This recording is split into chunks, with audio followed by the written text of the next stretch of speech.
卵黄新鮮な方が美味しい。言うほど儲かれへんねんで。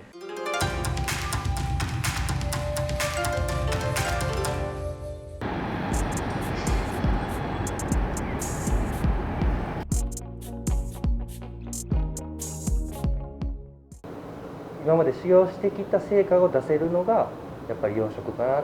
修行したっていうのはそのやっぱり顔には出ないんで、その気持ちを込めてやっても、まあ、あとはその新長型の値段に合わせた時にやっぱりその年季が入ってないっていうのでなんかこう手作りでやってないんじゃないかなと。実際はやっぱりねドレッシングやったりタルタルやったりもう全部一からマヨネーズから作ってやってるのがやっぱりどこまで伝わるかなっていうのはすごい怖かったです。スチームコンベクション温めて仕上げこのようにスチームを仕上げる。じゃあもう今から準備しといてオープンにちょうど。そうですね。でカラメルここに最後寝かしてソーダが通ったら出すっていう。この肉汁とかも全部こっちに入ってデミがまた美味しい。一回ドボンと入れてからね。そうなるほど。プラスのトマトソースとか付け合わせに少しかけて付け合わせともうちのケチャップがこれ大量に仕込んで玉ねぎとかトマトとか大量にトマトソースもう中間でここが揚げ場焼き場距離が多分うちはめっちゃ近くてここでバンと合わせてすぐ出せるっていうやつ。ここで一緒に乗っけるってことですね。盛り付ける。ホールとはこう隔てがなくて、はい、もうこのカウンター1個でホールなんで、なるほど。誰でもお客様を対応できたりレジできたりで厨房が手伝いに行ってホールが手伝いに来れるみたいな、はいはい、もう全員で作って一気に出すみたいな。お客さんの雰囲気も分かるからいいですよね。僕らも見ながら、みんなも接客が一番好きなんでみんな出たがる出たがるバタ抜き直近で仕込みながらみたいな。新鮮ですね。常に仕込みながら。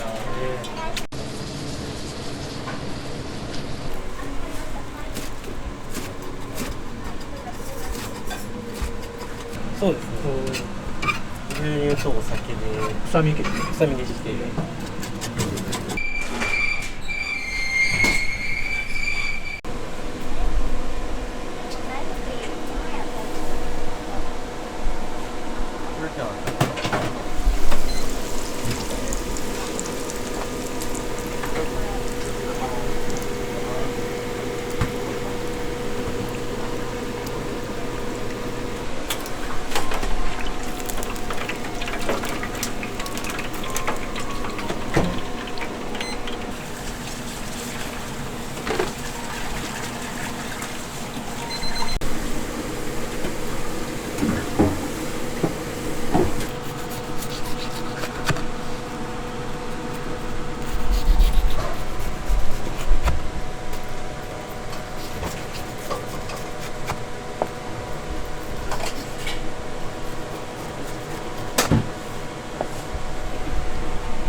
こんな感じでいいですか？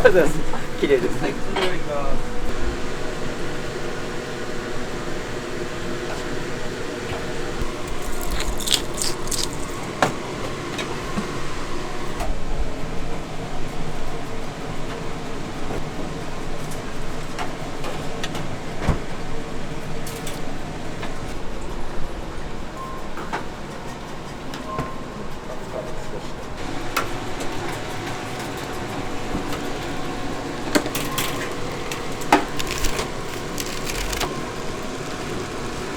が今から出るハンバーグ、はい、この肉汁も一緒にデミに入れる。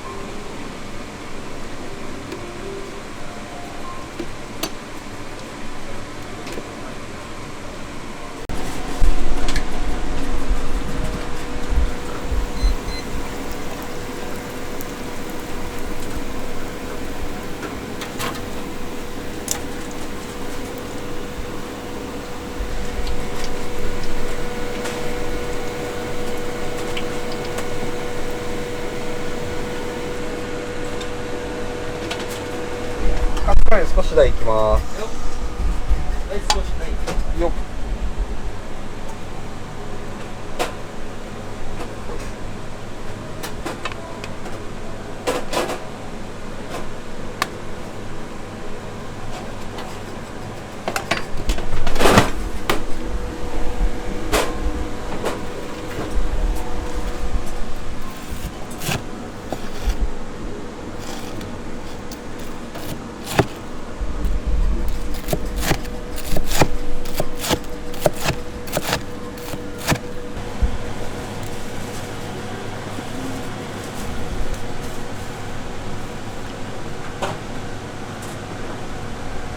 はい、お疲れです。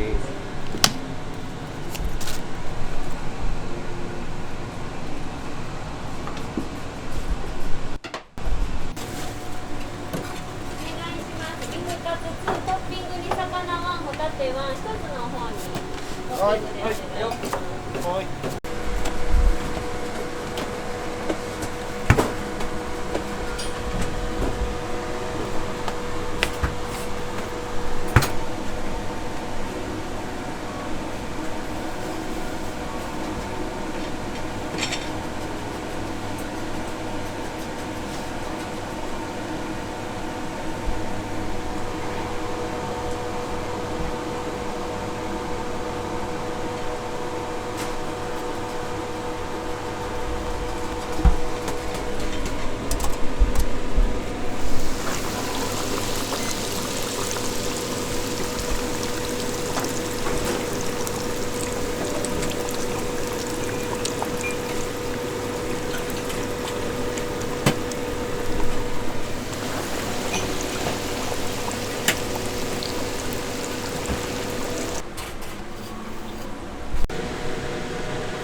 がとうございます。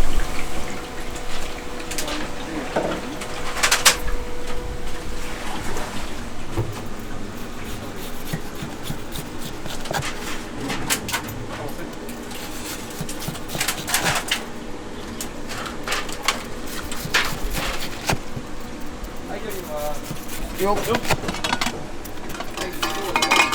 生姜は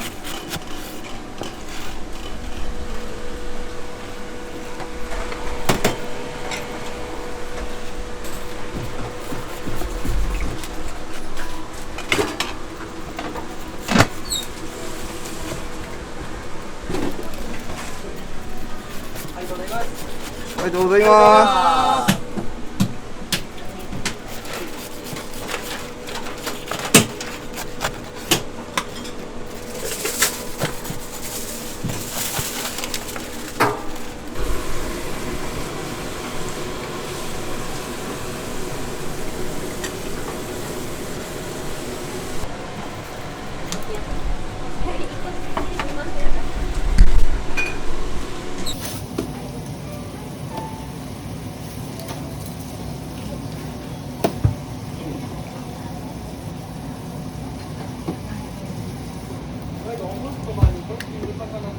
はい、牛カツホタテ魚です。そこにトッピング。はい。お願いします。リフカツワン、ポークステーキワンです。はい。お待たせしました。お待たせしました。はい、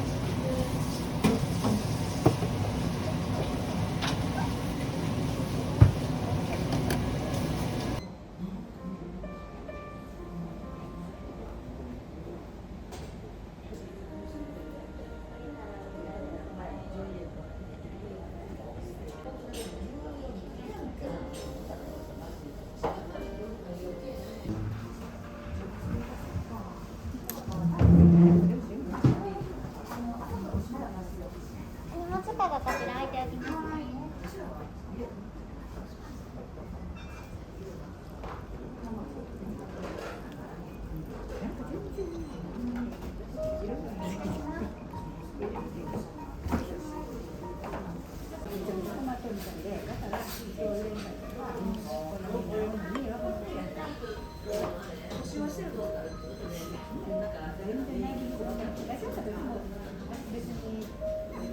れ2000円ぐらい出して食べるような料理でもあるのかなと思ってるんですけど。もともとはやっぱり2000円はやっぱり欲しいっていうのがあったんですけど、やっぱり新長田っていうのもあって、とりあえずはやっぱりこう敬遠される値段帯になってしまうんでっていう流れで、やっぱりビーフカツもどうしてもやっぱり食べてもらいたいなっていうので、正直だからもうビーフカツに関したらこれ儲けはないですかね。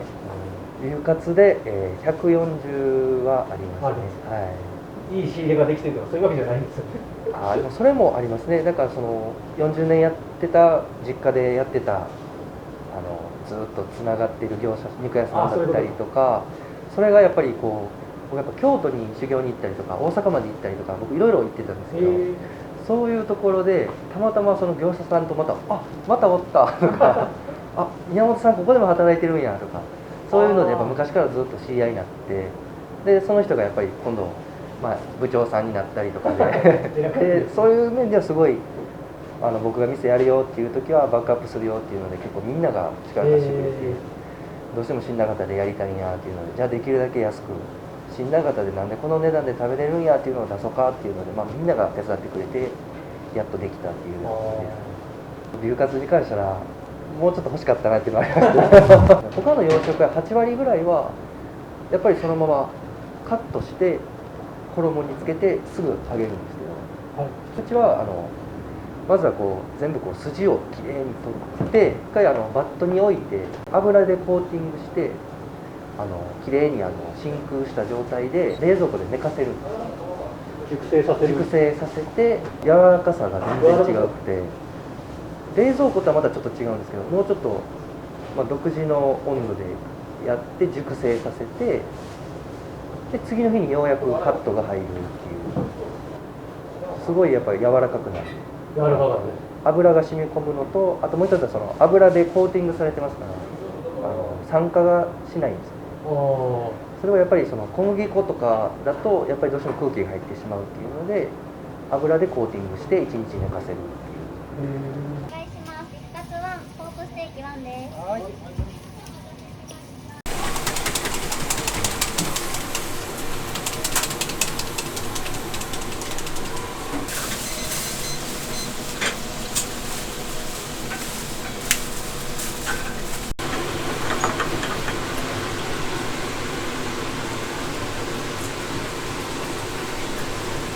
ありがとうございます。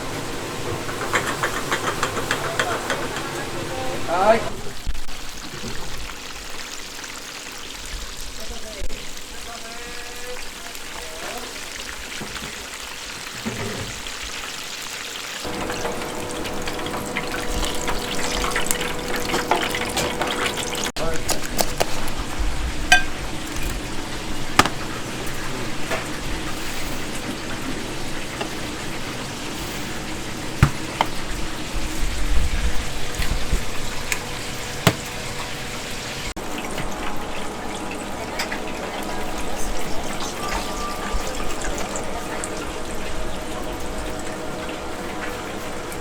オムッと前に魚エビが先になりました。よっ。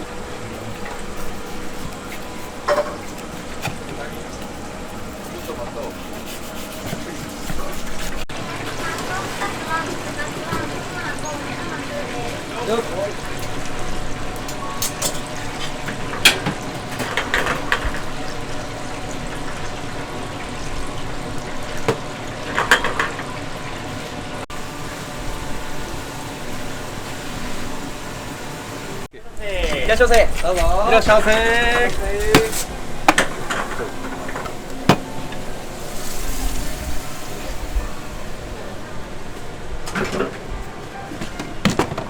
もらいます。はい、ポークステーキです。いらっしゃいませ。どうぞ。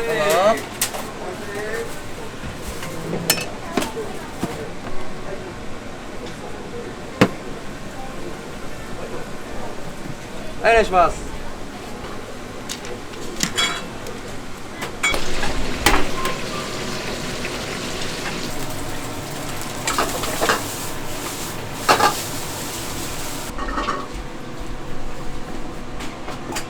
しゃいませ。いらっしゃいませ。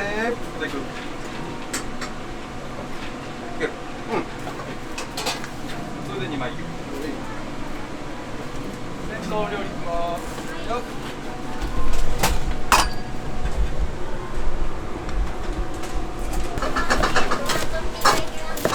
はい。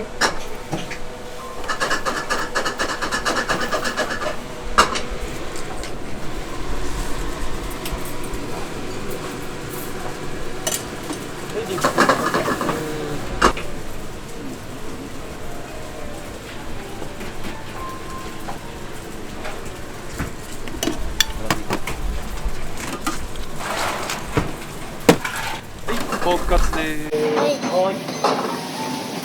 あと肉？あ、違う。別のとこです。お願いします。ポークステーキ1、ホタテグリル1です。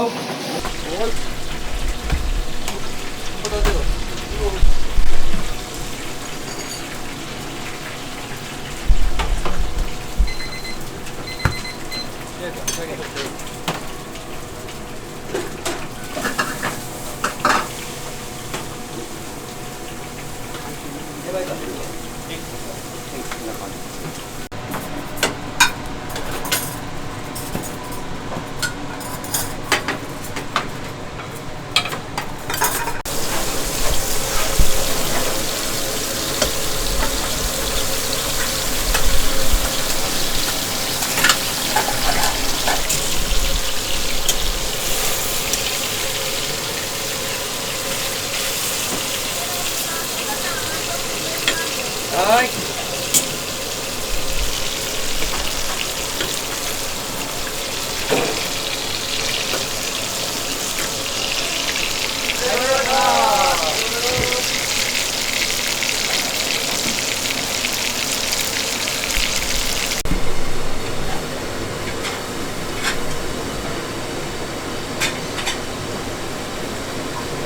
すぐ使えるように、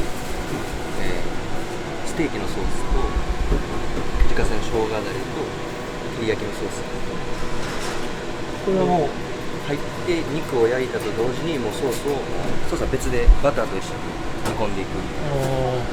豚が揚がった瞬間にソースをかけれるように全部スピードで。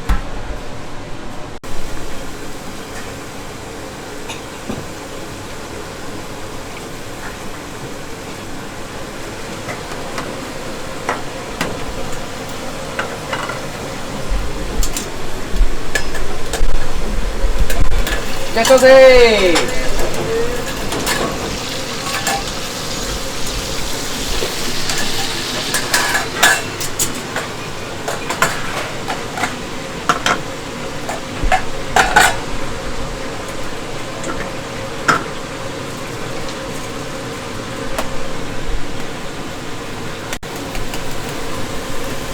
らっしゃいませ。どうぞ。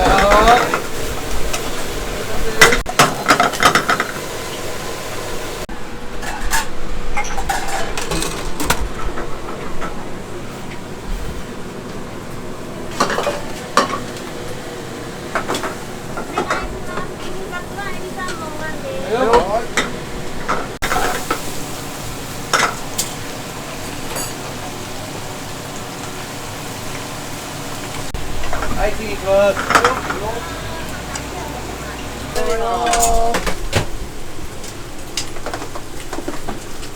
チキンカツです。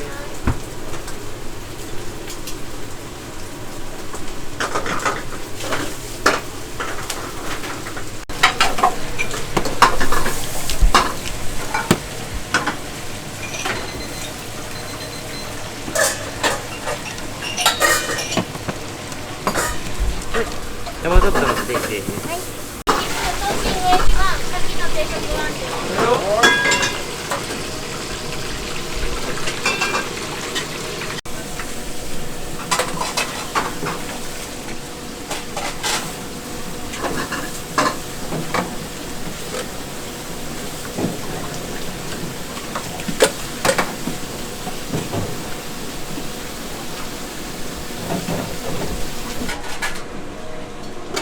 お願いします。そのビーフ1です。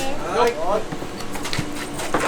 で、皿なくなります。はい、お願いします。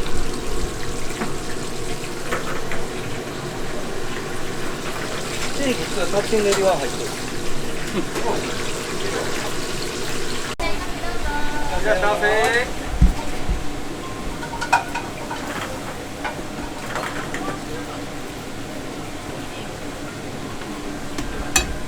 はい、まずエビです。ち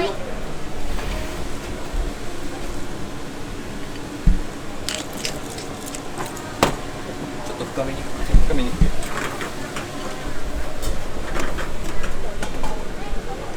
センターぐらい。オッケー。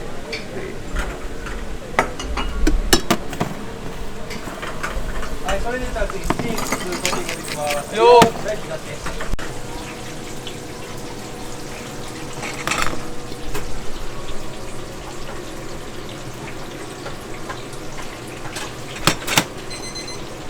うん。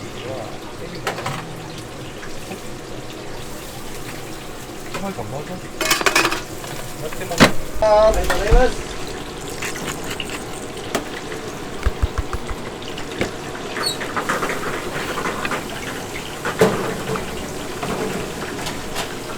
ステーキ1枚目、トッピングエビの方で。いらっしゃいませ。どうぞ。いらっしゃいませ。よーくいい。ありがとうございます。ありがとうございます。はい、ステーキ2個目お待たせです。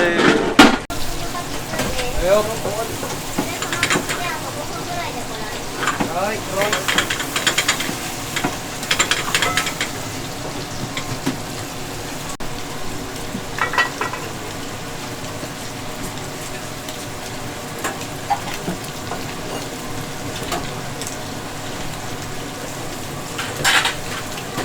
ありがとうございます。ありがとうございます。あ、オッケー。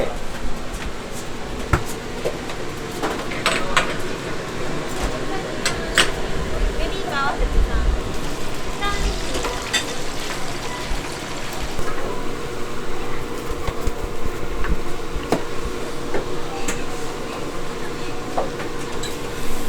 ありがとうございます。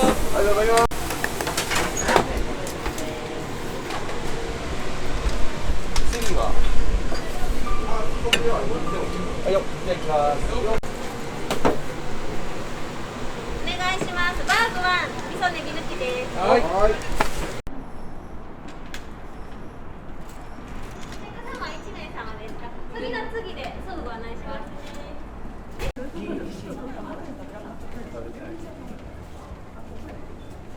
3名様ですか。すぐ後と思うのでお待ちくださいね。すいません。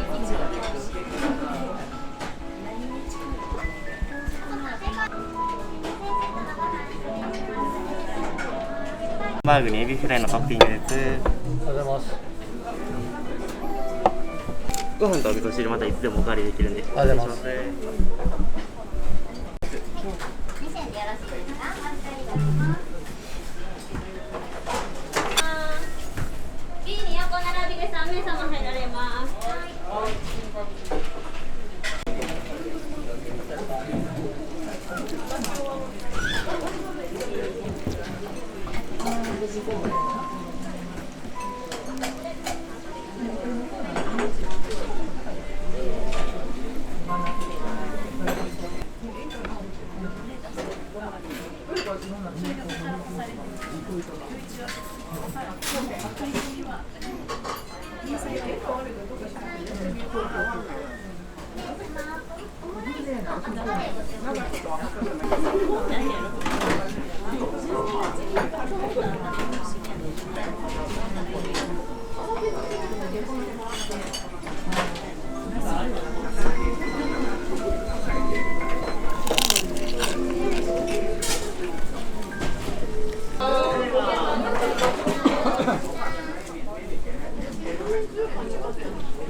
いらっしゃいませ、どうぞ。もともとそのニュージャンボっていう名前だったんですけど、そのもうニューじゃないということで、もう創業35年とかなんで、さすがにニューおかしいかっていううちはもう喫茶店兼なんで一日中開けてるスタイルなんで、昼マジで1時間ぐらいで5、60食出るんですけど、もうこんだけしかスペースないから、もうここでやるしかなくて。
徐々にそうですね。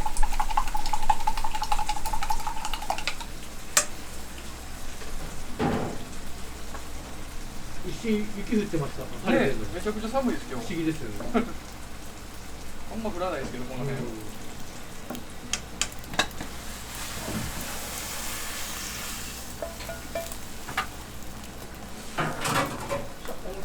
このそばか。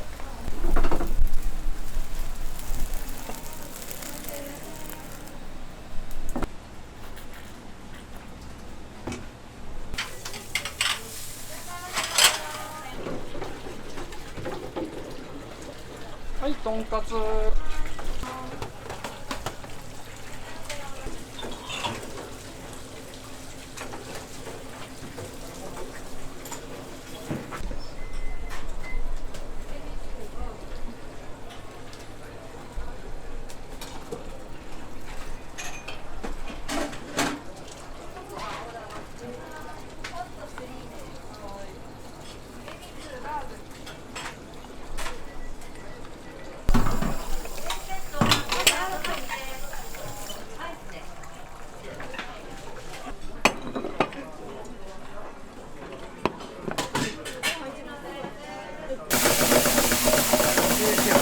卵サンドとそばのセットです。はいよ、ランチ。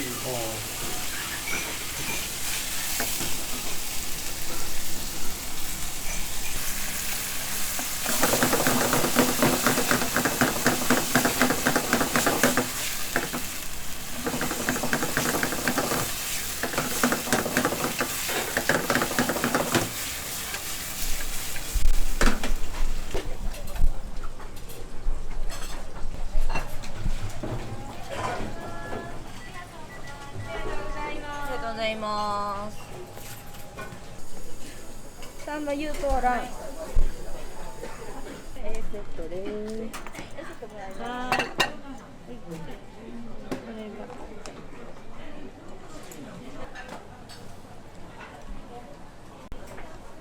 とうございます。そこからハンバーグが出てきました。はい。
はいごめんカツとじ焼きて。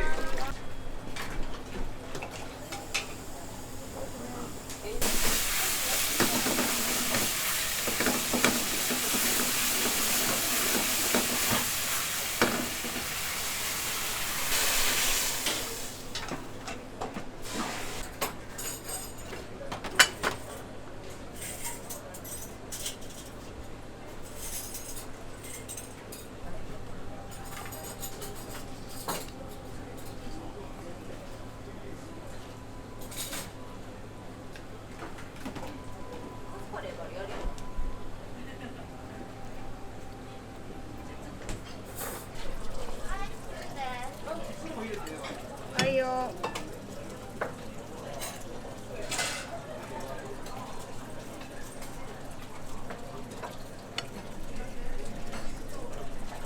これはおもりです。ありがとうございます。ありがとうございます。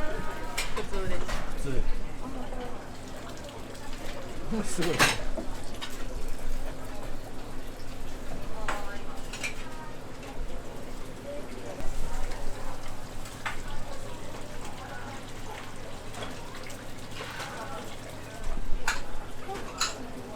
あと。は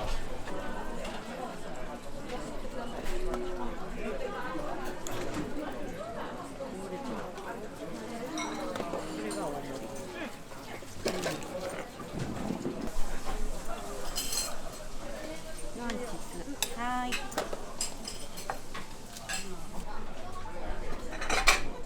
らっしゃいませ。いら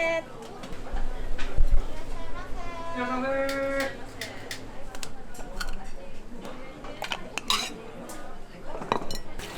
カツとじ2、1つ大盛り、チキンカツ4です。チキンカツ4。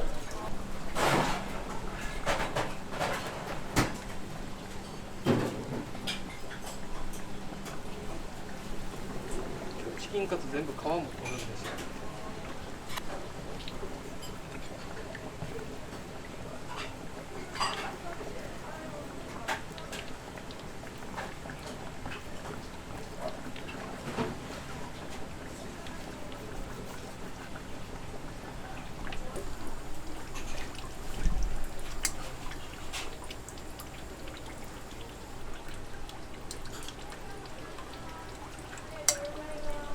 塩コショウ。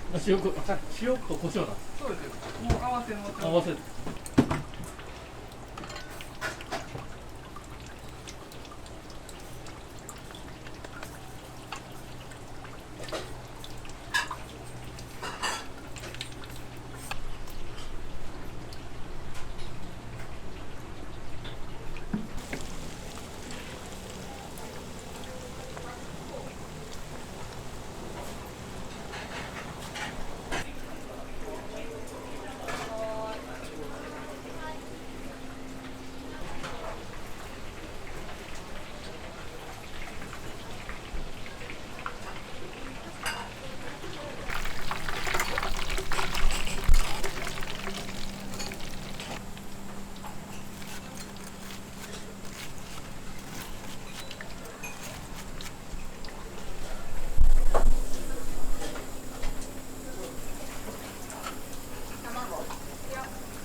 いらっしゃいませ。どうぞ。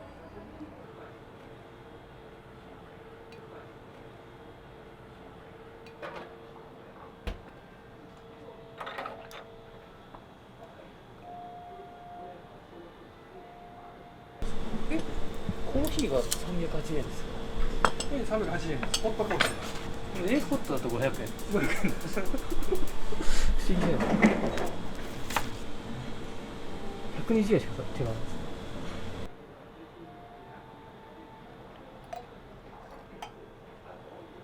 はいよ。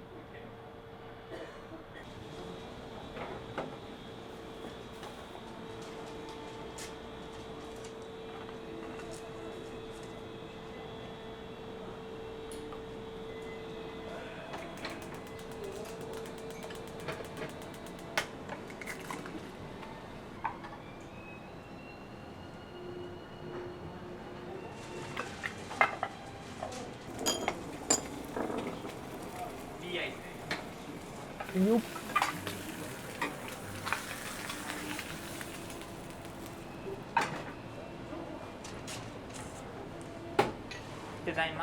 ありがとうございます。このミニモーニングっていうのがサンドイッチで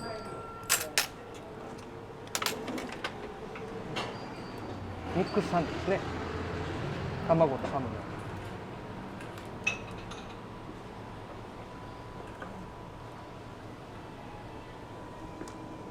朝はジョイさんは作んないけど夜はやってる。そうですね。朝は僕11時からランチ始まるんで、そのランチの用意を、はい、惜しみなく。もう厚焼き卵の方が美味しいんで絶対に。2個ぐらい入れました。今2個分2個玉で。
ドリンク付きで500円ですね。うん。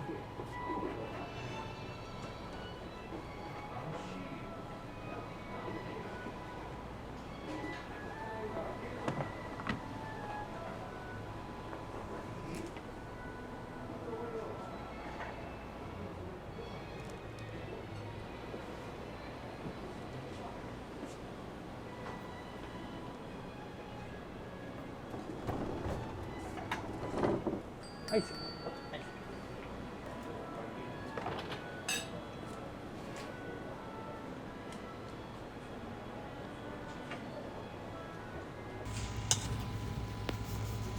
うちで焼いてる。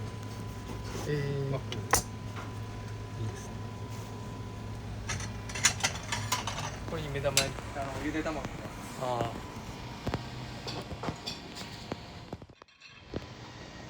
朝はこれをひたすらやっていくっていう感じですかね。コーヒーだけで500円ってあります。いや、そうなんですよ。蛇口も気になりまして。これ浄水なんですよ。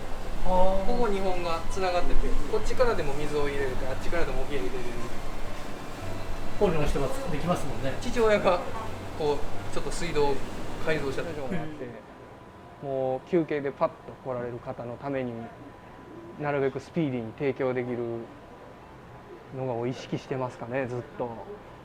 料理提供は結構早いですよね。もう着席して注文通ったらもう5分以内には絶対に出したいイメージはね、間に合う時もあるんですけど、チームワークですかねここのもうこっちで皿盛りをポンと、ここの数間違われたら僕も数間違えちゃうし、一応こっちから通ってきて僕の頭でインプットしてるんですけど、だいたいオーダーを通してもらえたら僕が復唱してここが聞いてくれるっていう形ですかね。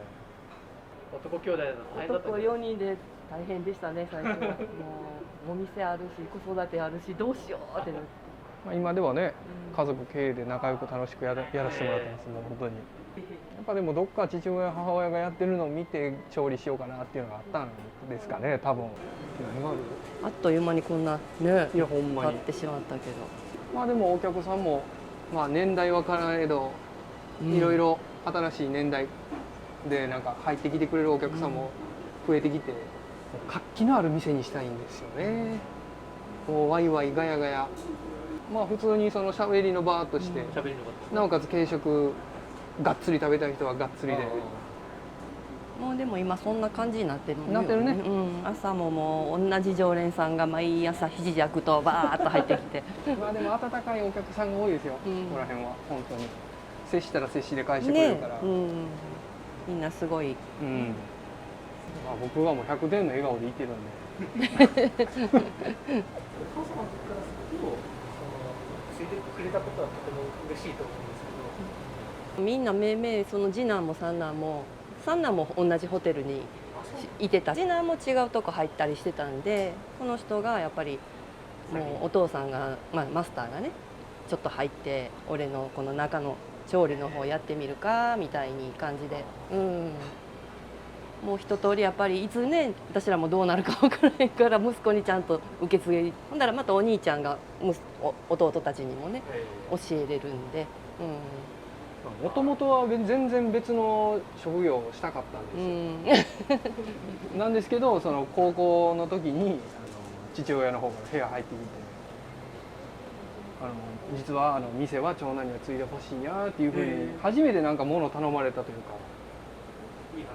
か、ね、それでちょっとほらもう学校進学の方をやめて就職活動に切り替えるわいうことで自分で探してきて。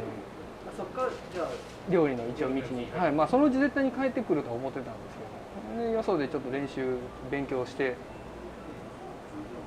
戻ってきた感じですかね。でやっぱこういう裏方の料理人より表向きのこういうお客さんと接せれる店の方が合ってたんでしょうね。その点はこのすごい恵まれた環境やなと思います。お客さんの顔見ながら、あの人来はったな、これ食べるな、こないしたろか、ね、そういうふうになんか他の人のことを考えれる状況がこういう環境がいいですよね。こういう道に進ませてくれてよかったです。長男の姿を見てるから兄弟も連れてきてるわけですよね。そうあってほしいけど今もう兄弟仲いいですからね。みんな仲いいですね、今ではもうココが勝手に力つけて今ではこうやって相談相手にもなるし、もう僕が困ったら話聞いてくれるし、弟が困ったらいちいち逐一話しに来てくれるし、そこら辺父親らとも団結して休みの日集まって話したりとか、そういうのがすごいなんか楽しいんですよね。恵まれてるというか優しい母親父親でよかったですよかったです。いらっしゃいませ。ありがとうございます。フライパンを用意したというか、モーニングが出てた。今からね常連のお客さん来はったんで毎日来てくれる人が。そうですね。もう長い人はもう20年ぐらい。はい、本当にもうずーっと食べに来てくれてはる。ほぼ毎日。もうそれがルーティンになってくれてるというか。居心地のいい空間作りは常に心がけてる。皆さんね。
じゃあ奥さん最初お店のスタッフの方がご家族なのかなと思います。よく言われます。そう、私が産んだんかってまあそうか、そう考えると変ですね。でも家族ってぐらいなんかチームワークがいいって言われるから、なんかその方がいいですよね。みんな長いから、長いから、なんかマスクしてるから顔が似てたんですよね。あ、そうなんです。私もたまに間違える。なんかポニーテールが2人続くと、あって読んだら、あ、ごめん違うわって。さっきの人と違う。もともとマスターのお父様がやっててみたいなところ。そうそうそう。ですよね。うん。2代目。2代目です。うん。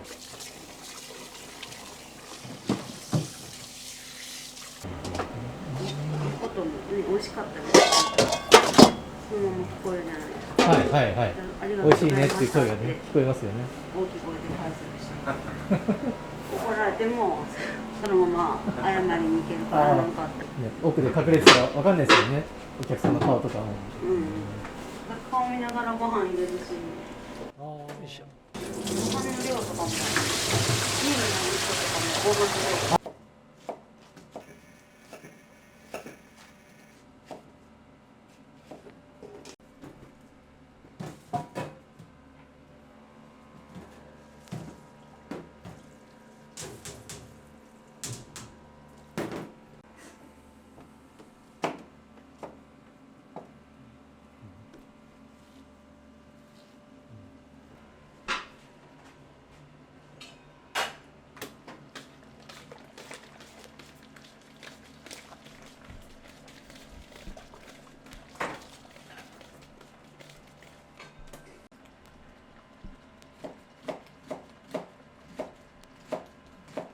ドレッシングも美味しいって言うから、美味しいですよね。作り方を教えてって言われて、作るお客さんも。いや、教えてもそんなに簡単にはできへんけどな。結局できへんって何回も教えたけどできへんって言われて、技術が。だから1本あげたりとかして、1本あげてこんな感じで作ってって言って。お礼にお野菜くれたりとか、やってることはすごいシンプルなんですよね。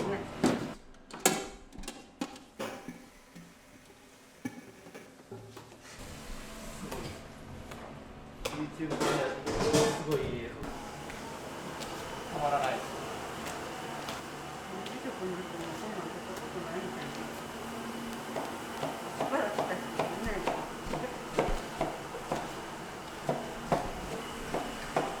パセリとって。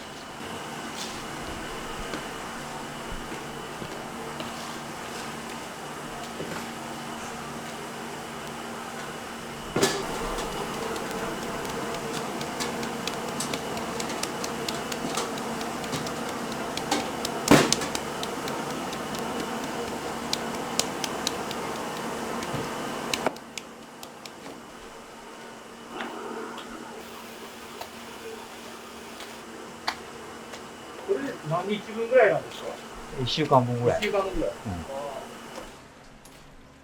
いいとき。今週いけると思ったんですけど。ちょっと足らんかった。の出る量っていうのはなかなか予測がつかないですけどね。難しい。秋ぐらいの時は。まあ早いけど、夏季ぐらい始まったら早い。今はいいです。今もう終わってるから。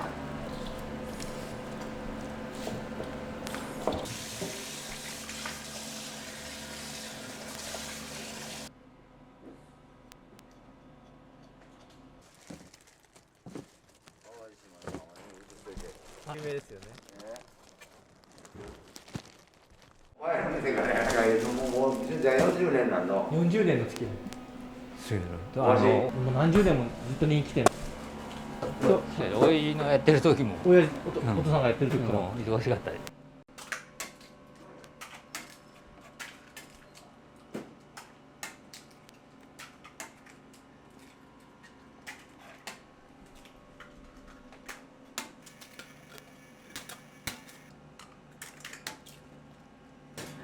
全部見せるんや。今日散歩行こう。大型犬的。結構体力いりますよね。引っ張られすぎて、足がおかしい。すごい、この人は体幹がしっかりしてるから。ぶれない。ぶれない。いや、よう引っ張られんね。引っ張られて何回かこけて。足の力がすごいいる。鍛えられる。いっぱいこけて。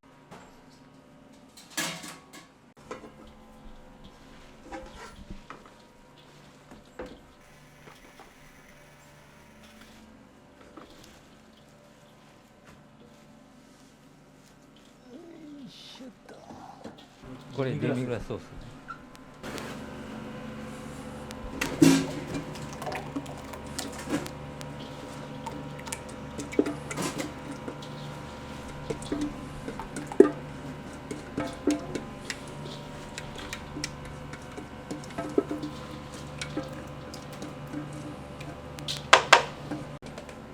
優しいんですよ。もう神様みたいな。神様。ほんまになんか懐が広いんですよね。お客さんに対しても対応していきます。じゃあ奥さんでも怒ったとこ見たことないですか？仕事は厳しい。あ、仕事はそうですね。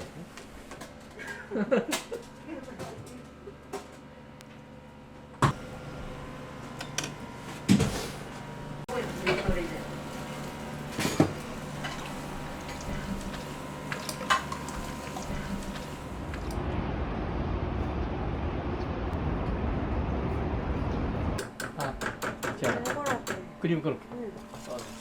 仕上げは主人にやってもらうので、それまで。マスターだけじゃできないみたいなことじゃなくて、マスター力仕事。加減とか、硬さの加減とかが怖くて触れない。もっと硬く。もっと？力仕事。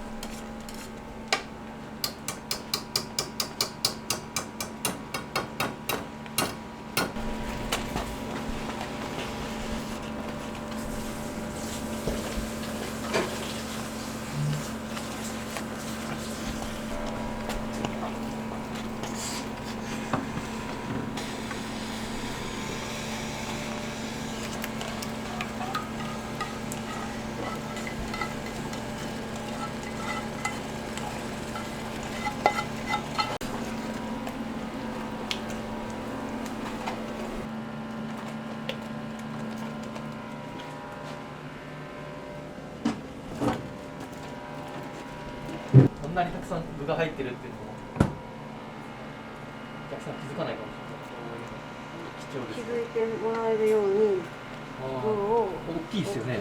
入れないと。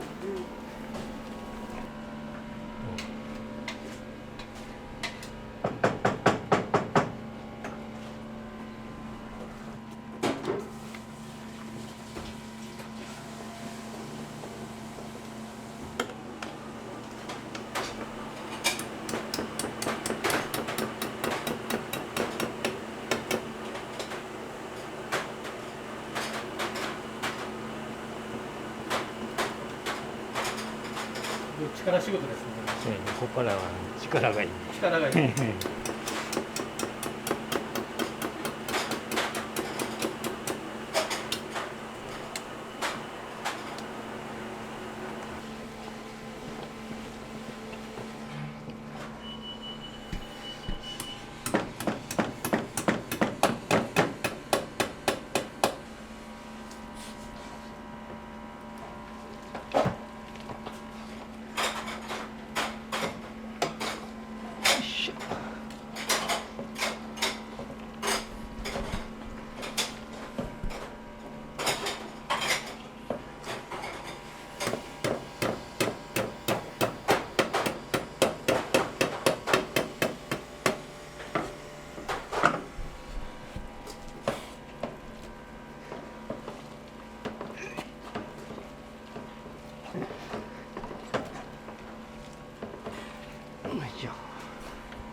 番力使う仕事とかそうそうそう。これがこれだけ一番大変な力いいね。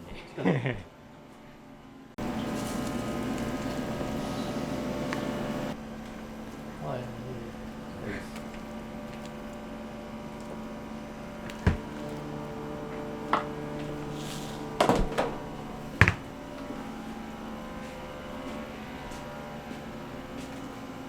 もう仕込み大体終わりやね。もうこれで。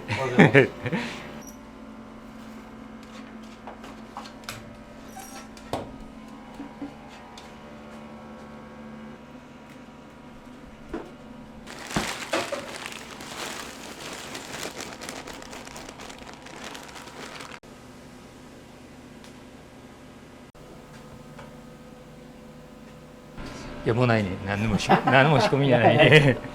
どうなんしようかな。なんですか、お店の特徴というかこだわりというか、どういうところにこう気を使ってらっしゃるとかってありますか？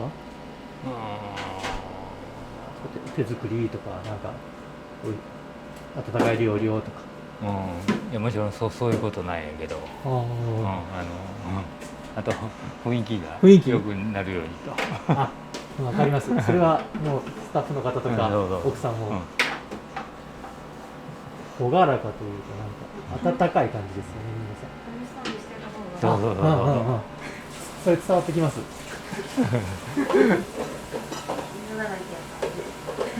外で並んでる時からそういうのは伝わります。あ、そうかな。こういうふうに並んでくださいみたいな。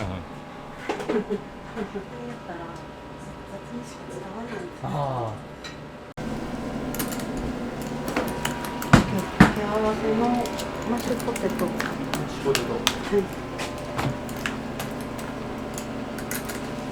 アイスクリームの。めっちゃ便利ですよね。これ。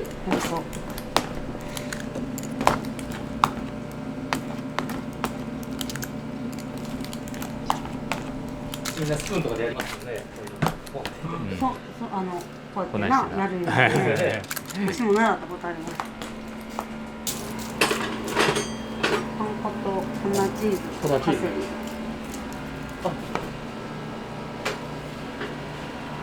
50周年です。10年前ぐらい。もっと前や。もっと前や。鳥はそんなに出ないんだ。で申し訳ないね。たくさん取ったり。いや前はよう出よってんけどな。ビーフカツが売れ出してから豚も柏もあんまり出えへん。何でも売れるやつを一生懸命売ろうかなと。俺がどうのこうの思うよりもう売れるやつが売れたらいいから。いやもうダントツビーフカツやね。ダントツ。もう売り上げの7割8割がビーフカツやね。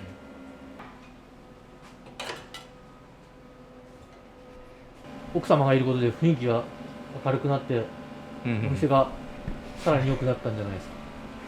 天性の。なんか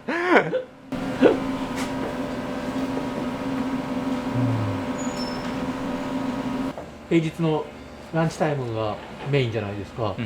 土日とかはそのお休みされたり、仕込みだったりとかってことですか。ずっと営業できないですもんね。夜はもう夜は無理。夜は要請。でも10年前からぐらいからこういうスタイル。10年前までは夜もやってたんですか。日曜日も。その時は餃子の人雇って。人雇ってね。雇ったんやけど。今はじゃあちょっとこうセーブしつつ。そう10年前に1回病気して。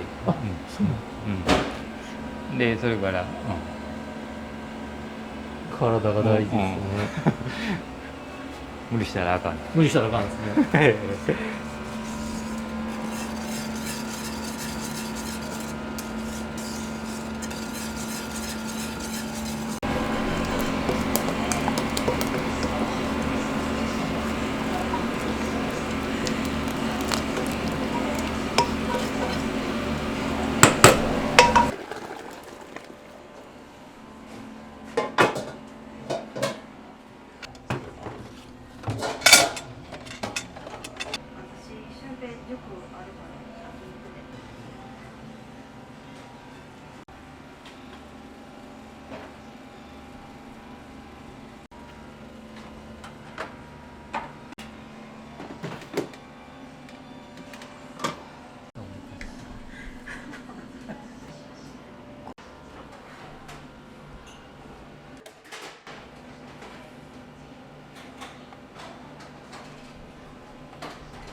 月曜日は忙しいな、なんか知らんけど。春休みって春休み大学生ばっかりああ、そうやね。今春休みですね、うんまさに。若い子がいっぱい並んでて、で後半めっちゃ「うわ来た後半だかな」とか「後半洗わな」とか20人ぐらい並んでると、まあ、1時間ぐらい並ぶかなみたい入れてね、ご飯屋さんの前ぐらいで1時間ぐらいな。ああ、見といた方がいいですね。ゴールデンウィークは1時間半1時間半。 1時間半それは大変。早くご案内できますとか、やっぱ言葉のニュアンスが間違えると早く、私の中で早いとお客さんの中で早いが違うから、それに戸惑ってちょっと多めに言ったり。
いらっしゃい。は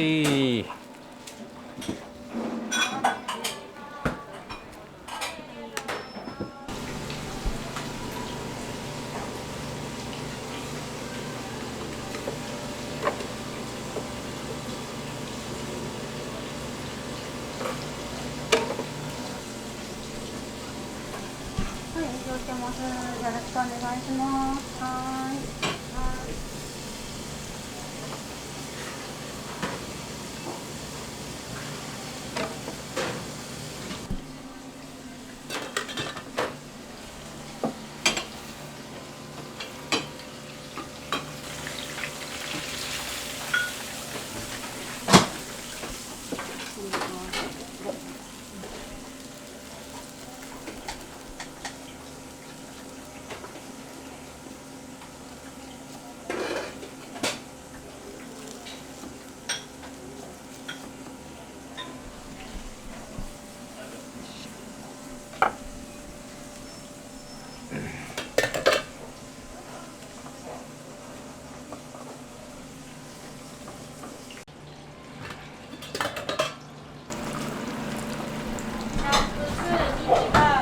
ランチは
あり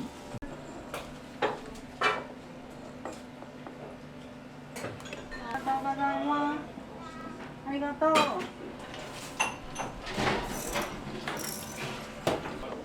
はいおきに。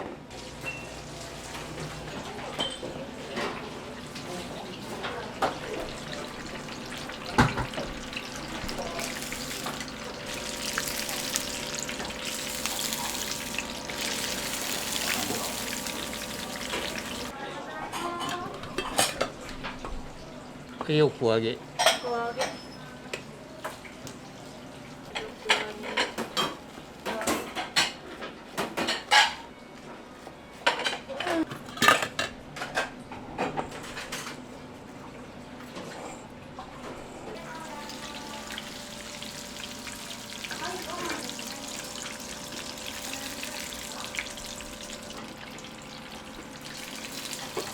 油を分けてらっしゃるのはやっぱり味が移る。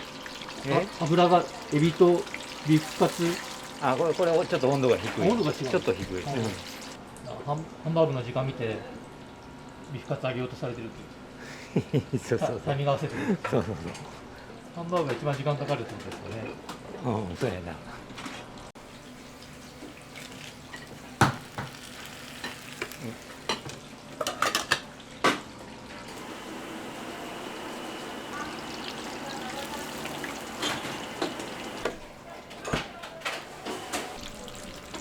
はい、どうもおきに。ありがとうございます。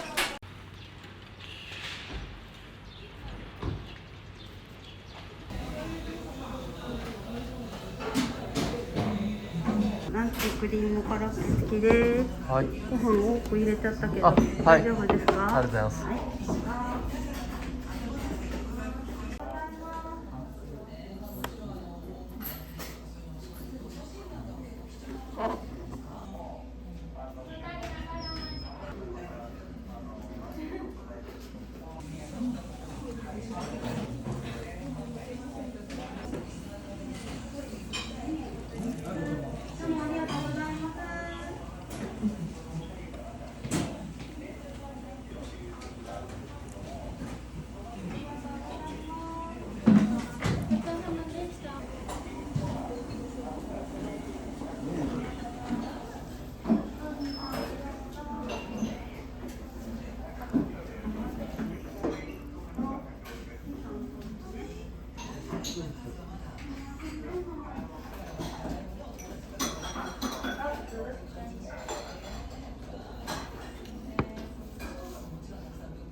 なんでラーメンを出すようになったんですか。どうなんやろう。最初からずっとラーメン。ありました。最初から洋食とあれよね。誰が考え出そうって言い出したとかないの？わからないですけどね。お客さんが食べたいとかそんなことはどうなんやろうね。最初からそういうあれがありました。ありましたよ。でも神戸結構あるでしょ、なんか洋食と中華ってありますけど、でもラーメンを出してるところって少ないんじゃないですかね。そうなのか洋食、食堂ってことですかね。な。ラーメンとカレーがカレーはありますね、確かに。ラーメンとカレーが変なことだった。たまに言われるときはラーメンとカレーって言ってその人食べんねんけどね食べんねんけどラーメンとカレーは変じゃないって言われる。両方あるのはセットがあるよ。セットがそばとカレーのセットがあるんですけど、変じゃないって変じゃないって言うけど変じゃ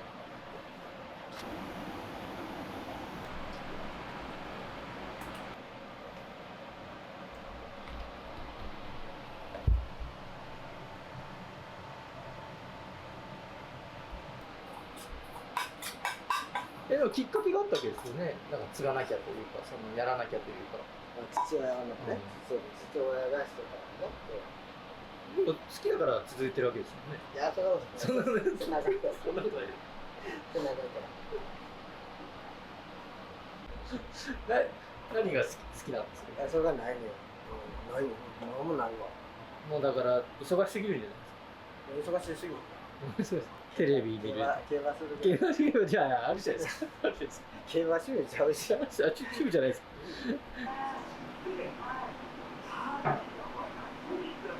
あ、そうです。そうそう。最近食材とか値上げ、値が上がってるじゃないですか。でもこのお店の値段が上がってない気がするんですけど。もう上げます。上げます。もうそろそろね。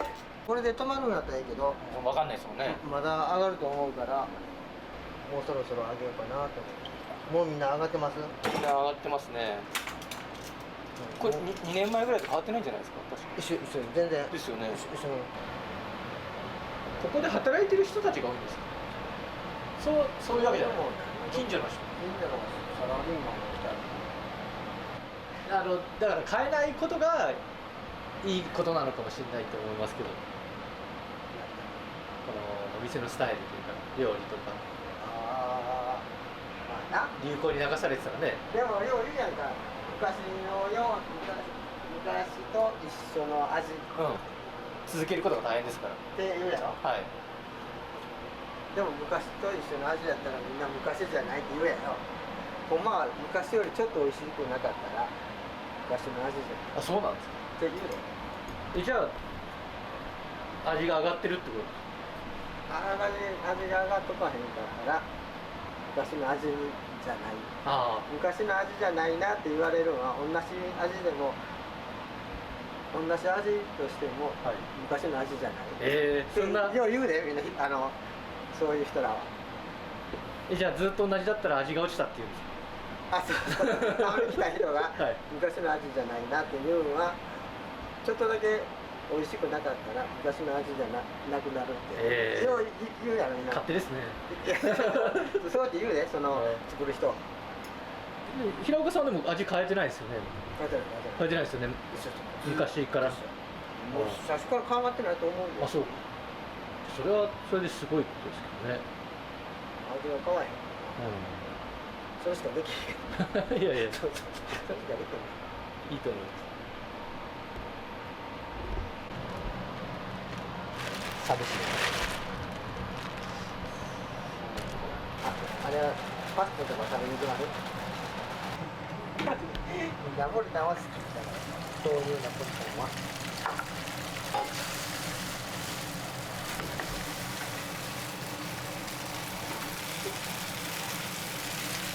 ほんまにそうやと思うの。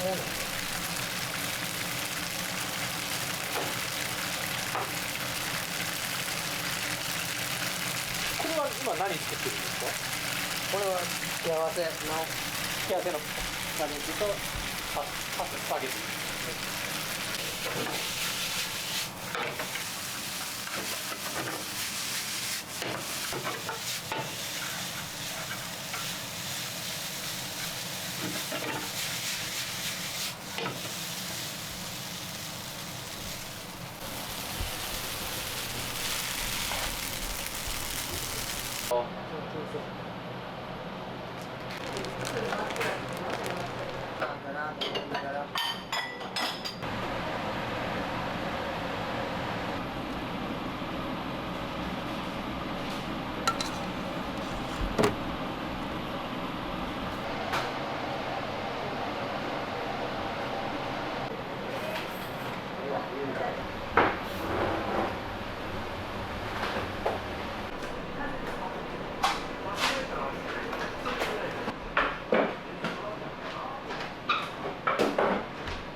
冷やしとったらうまくで負けない。すごいなんか裏技ですね。いや、なんかそうなってみんなそんなん言えへん。そんなことは言えへん。はい。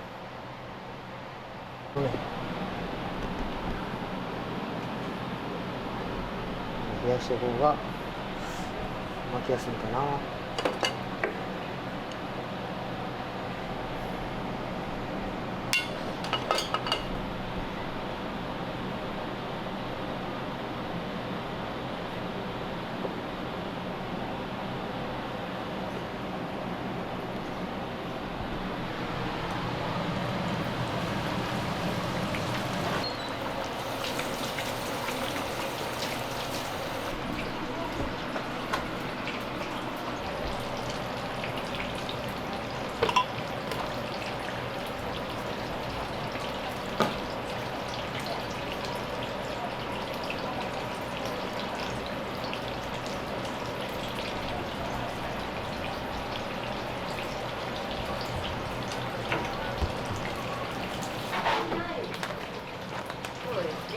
これが縮れてるのか。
デミグラスですか？カレー。カレーですか？これカレー。カレー。こっちが出る。こっちが出る。す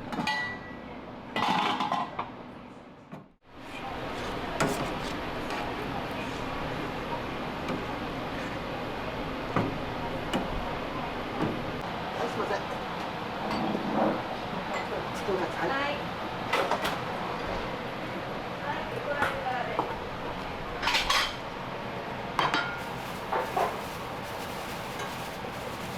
喫茶店ちゃうのにねって言うて。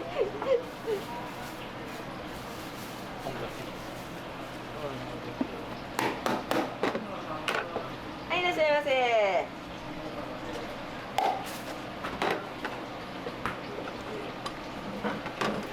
すみません。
どう撮影がさせてもら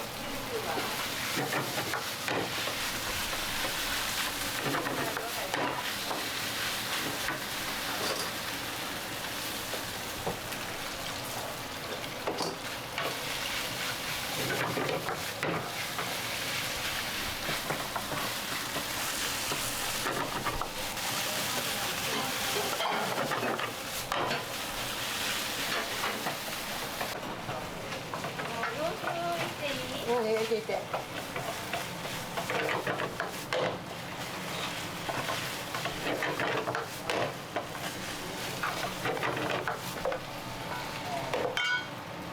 だ来てないかな。ああ、OK、見える。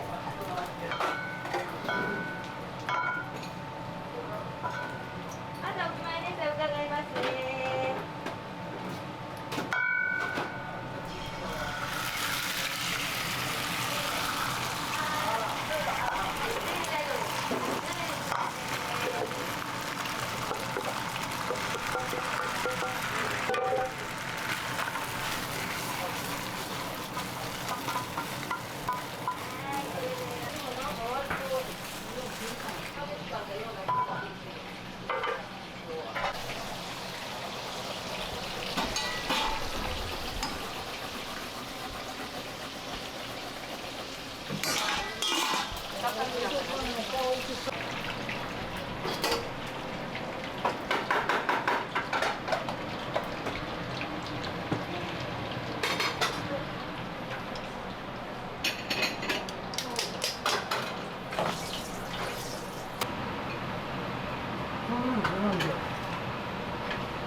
うわ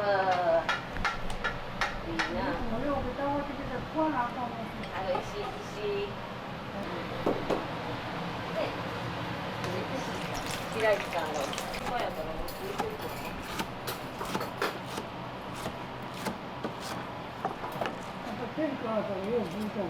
いや、めっちゃ暇やな。なんでやろ、わからんな。また増えてもきようしな。すいません。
すごかった。大きい声でどこですか。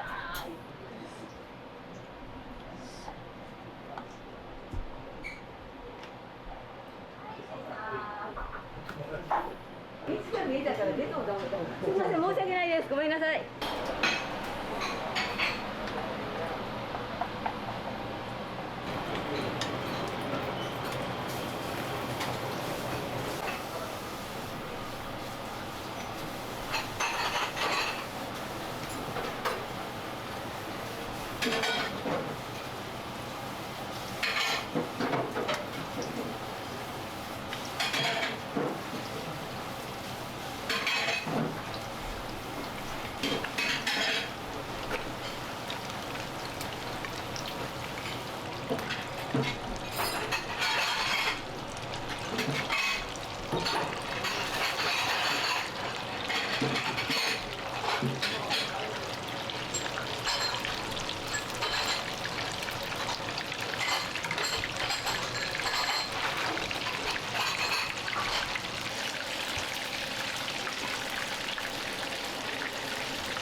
大丈夫です。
これはどういう状態ですか？そのこれは小麦粉と小麦粉、砂糖、塩、バターの混ぜた生地で一晩寝かしてます。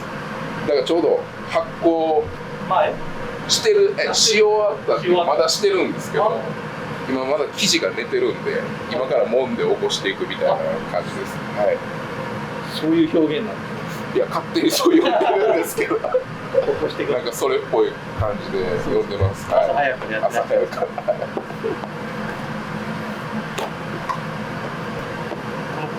パン作りはどうやってこう、学ぶというか覚えるというか。ああ、そうですね。パン屋さんだったんですか？いや、パン屋じゃないですオーナーとここのシェフがもともとホテルの厨房にいて、で多分そのシェフから教わって僕も教えてもらった感じですね。アピールっていうかね、お店の力っていうか魅力なんで、そうですね。大体こんな感じです。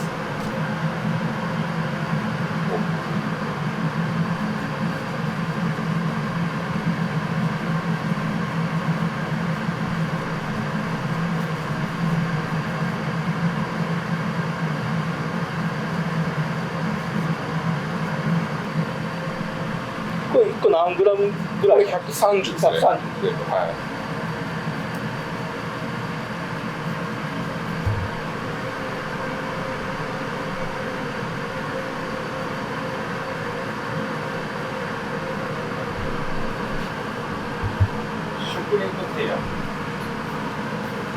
一人で2年やっとったから。2年2年すげえ一人でずっと。その最近だからパンが足りんっていう感じになったんで来てもらってるんですよ、手伝いに。55分ぐらいになったらさ、この下のやつ出してほしいんやけど。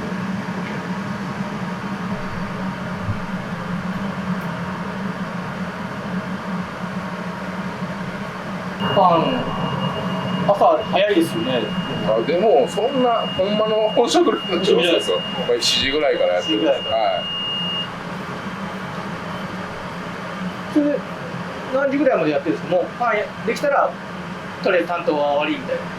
あそうですね。でもう一個姉妹店の方に届けてパンを三宮の方。あそうそうそう。でお昼やるときは戻ってきてそのままみたいな感じです。はい。あそうですね。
これが売りなんですけど、これはデミグラスソース。デミグラス。洋食屋といえばという感じで。すごいなんかいろいろ入ってるんですね。そうなんですよ。野菜とお肉、ぶつ切りしたものを1週間ほど煮込んで、それをルーと合わせてソースを完成させる。じゃあ別のルートこうまた別で。洋食屋デミが命なんで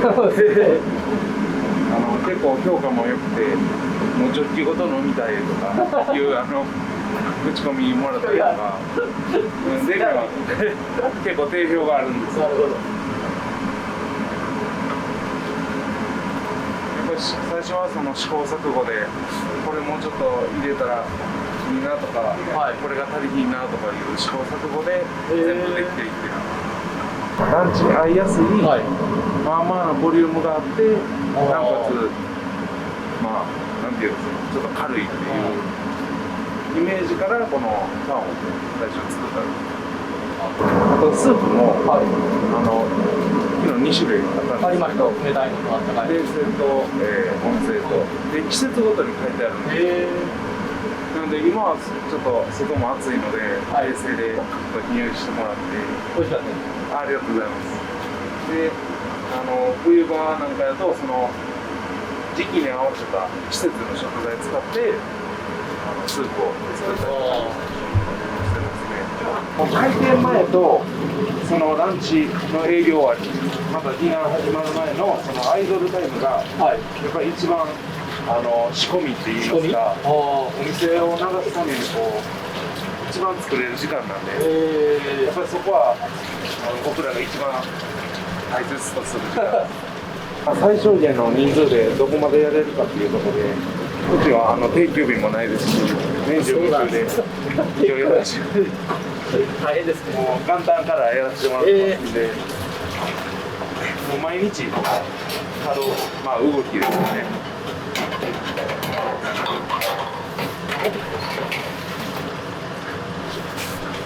お昼も、やっぱちょっと営業時間長いですよね。その3時までやってましたよね。そうですね。ラストオーダー3時までの、一応4時まで、3時半までですね、やってる感じなんで、全て手作りっていうふうにしてるので、それでもう既製品を一切使わないふうにしてます。なので1個ずつやっぱり時間かけてしないといけないっていうのがあって、ランチの営業中であってもやっぱりこっちメインに味メインにやってますね。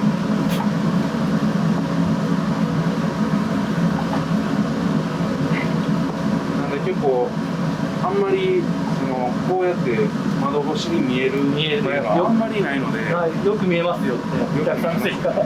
カレーも結構人気なんですけど、カレーの肉とかも塊の肉を縛って塊のまま焼いてそれを煮込むんですけど、そんなんは結構様になるっていうか、燃えながら炎を上げながら肉焼いてるんで、パフォーマンスの一種みたいな感じで。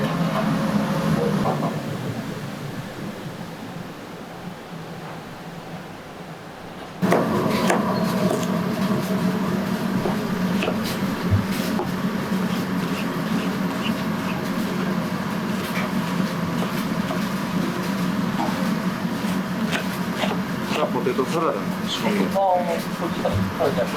み。芋がやっぱり煮込むのに時間がかかるんで、朝一でスタンバイして。あれで煮込んでる。そう。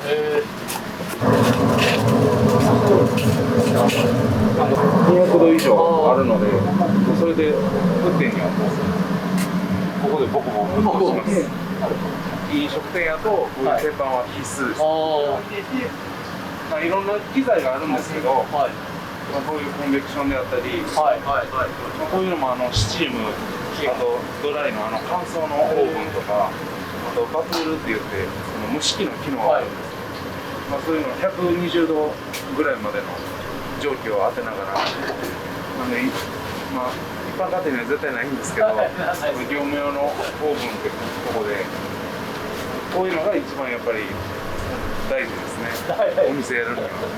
これなかったらお店できないです。結構大量に20リッター以上仕込んでます。これ毎日やるときもあれば、例えば2日に1回は必ずやってるんですけど。これは大根の冷製スープなんですけど、大根とあとセロリと玉ねぎをじっくり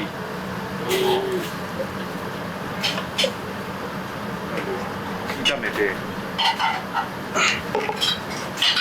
バターで溶いてあげて小麦粉でつないでます。ベースは牛乳になるんですけど、あと野菜ブイヨンです。毎日ね同じ味を出していくって大変ですよね。なんで、レシピっていうのは大まかにあるんですけど、体で覚えるっていうか、もう塩もこんだけを振るんやなとか、これがランチで使う肉ビーフカツとステーキ。一応お店でも神戸ステーキもA4 ランクの国産の黒毛和牛使ってるんで、もうなかなか神戸に負けないぐらいの油と旨味がある。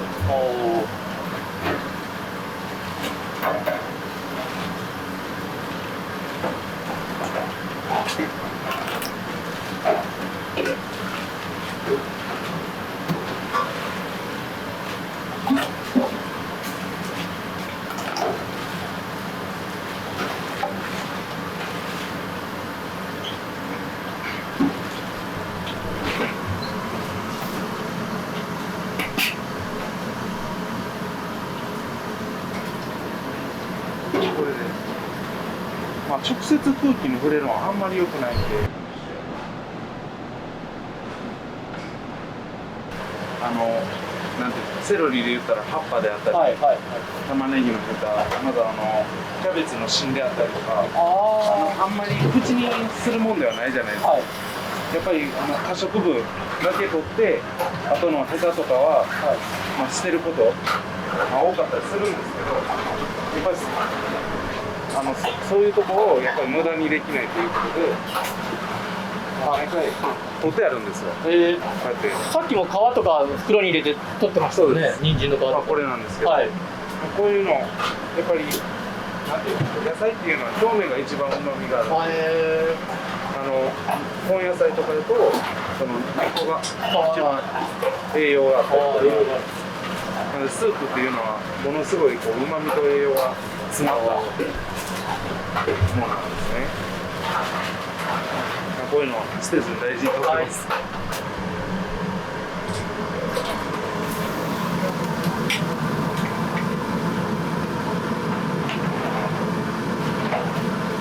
まあいろんなやり方があるんですけど、ブイヨンに取るにも。はい。僕は野菜は水から煮出して沸騰しない程度に沸かすっていうのが一番きれいになるかなっていう。なるほど。やっぱりどうしても沸騰しちゃうと、野菜同士が当たってぶつかり合ってこう煮崩れっていうか、それが煮汁に出るんで、こう濁った色になるんですけど、だって水からゆっくり煮出してあげると、透き通った黄金色のこうブイヨンが後でできるんです。1リッターほど入れる。結構入れます。洋食はもうワイン必須です。赤白。こ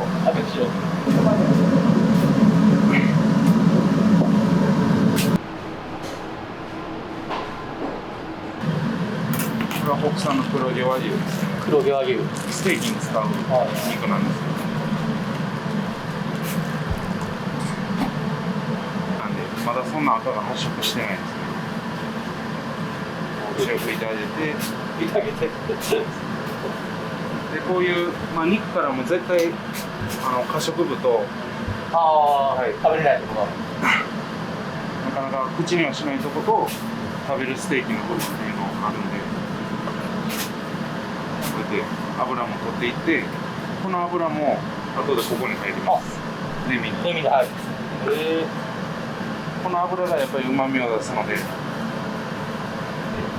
黒毛和牛のね油だからうまいっすね。捨てるわけにはいかないです。いい感じ。いい感じですね。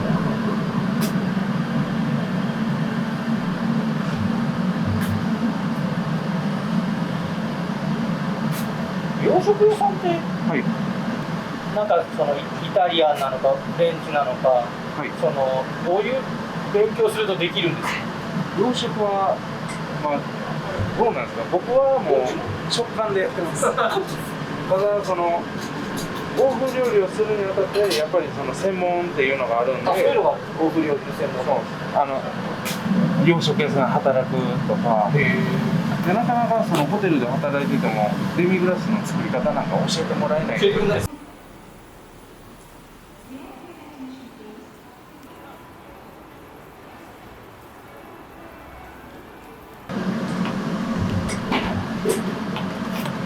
れはステーキになる。ステーキの肉ですね。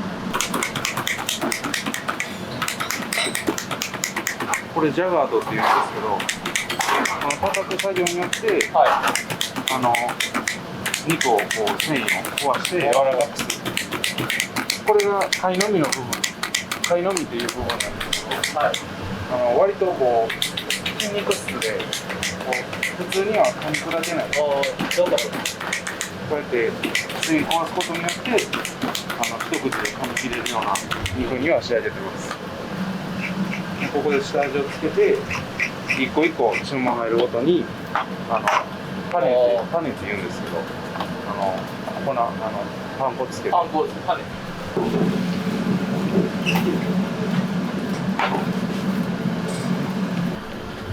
って一つずつで、これするときには必ずやっぱり強力粉がいいです。強力の方がこうさらっとしてるんですよ。なので打ち粉とかこういう粉をつけたりするのには強力粉が必須ですね。でこう物をサクッと刺したいとか、こう食感を軽く刺したいときには必ず料理には薄力粉を使う。串カツとかそうですかね。そうですね。そんな感じです。卵をきれいにまとわして、パン粉もこれ生パン粉って言って、やっぱ乾燥パン粉だと串カツとかああいう軽い食感になってしまうんですけど、細かいやつですよね。やっぱりそのボリュームであったり、その肉の食感に負けないだけの衣を作るってなったらうやって生パン粉を使った方が必ずいいんです。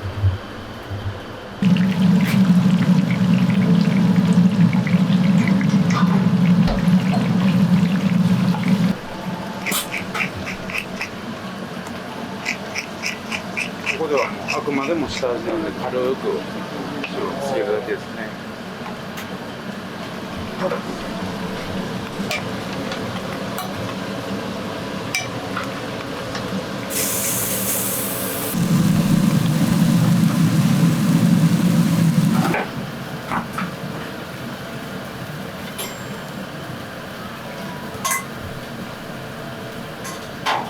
使うマスタード、これも一から作ってるんで、このひと手間がやっぱ美味しさになると思うので、全ていちいち手間入ってます。こ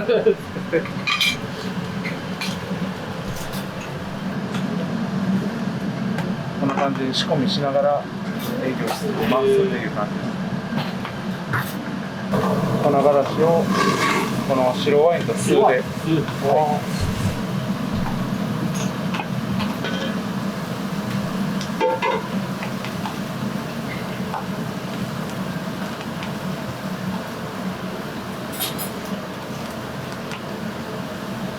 んとも言えない匂いが。そうですね、香りが結構目に染みたり、目が痛くなったりしますよね。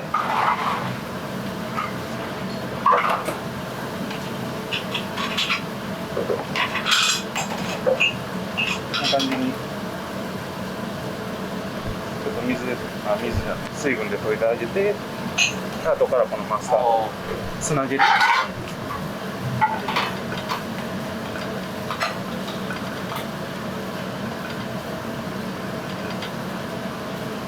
いい香り。いい香りですね。その焼き面を7割でこう色目つけて、むしろ3割ぐらいで休ませてあげる。これで綺麗なミディアムレアができる。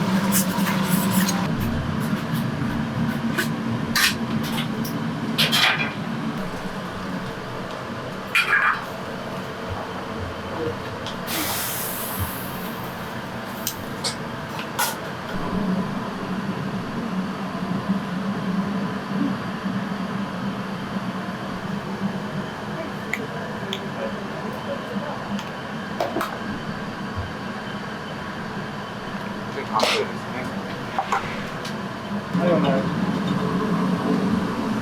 で、はい、結構こういうミディアムレアがいい状態なので、ビーフカツで一番美味しいって僕は思うこの火加減ですね。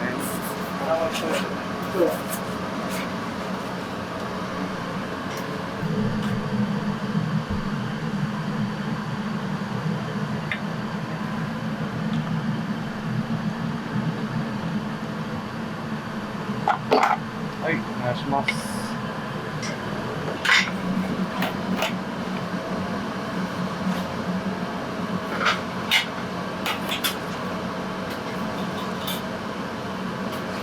こんな感じでミディアムレアに仕上げてくださ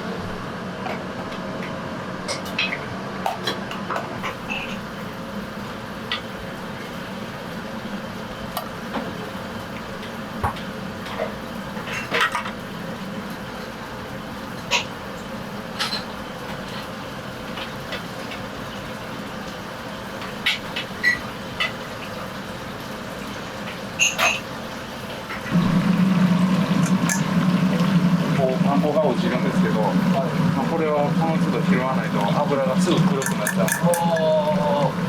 それで黒くなるんですね。こういう鍋のいいところは、その鍋を毎回捨ててるんですよ。固めて。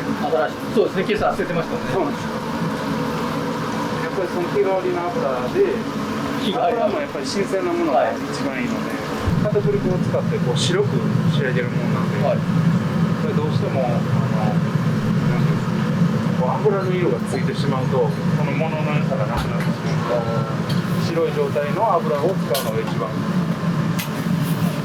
必要になります。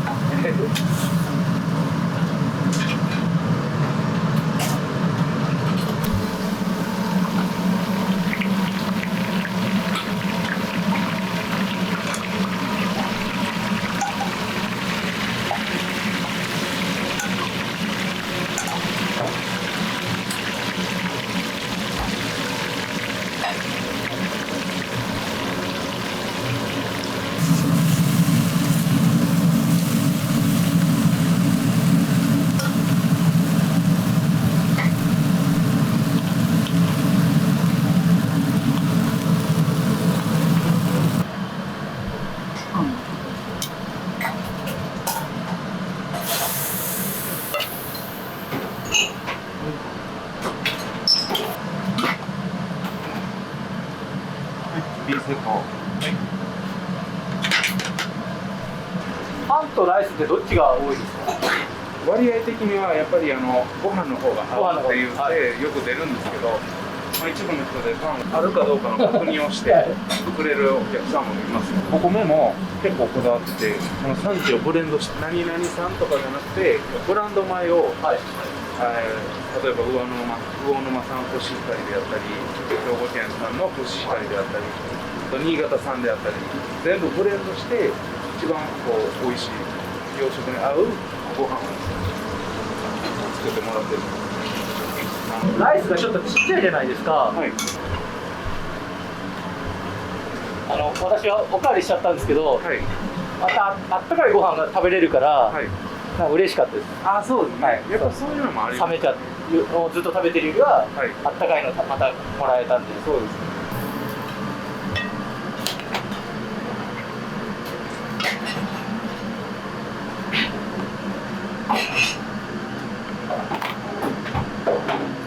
A セットですね。セット豪華ですね。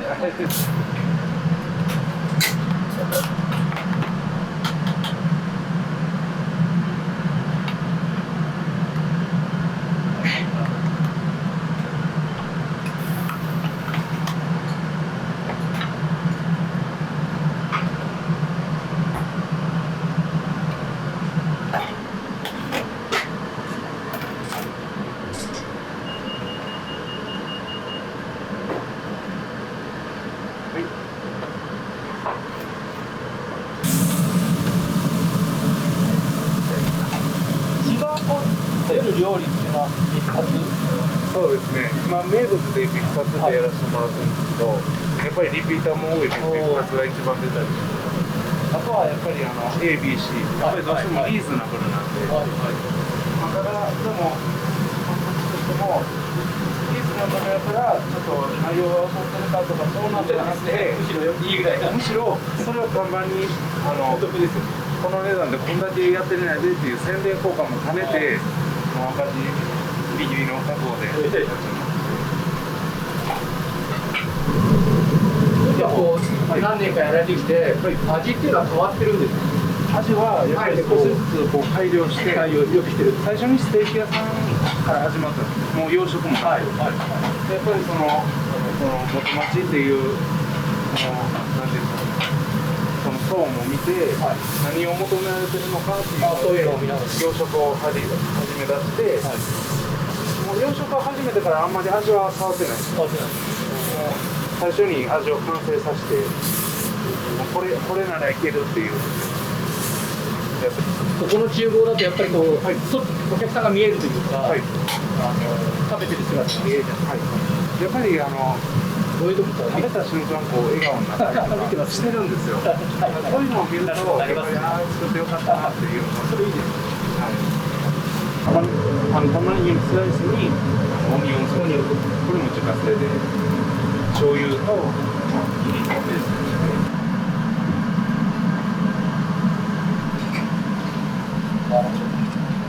あったかいまま食べれます。別添えでステーキソースもつけてますので、それでつけてステーキ&ビーフカツですね。熱いのでお気をつけくださいね。こちらがステーキソースで醤油ベースのオニオンソースになります。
ございます。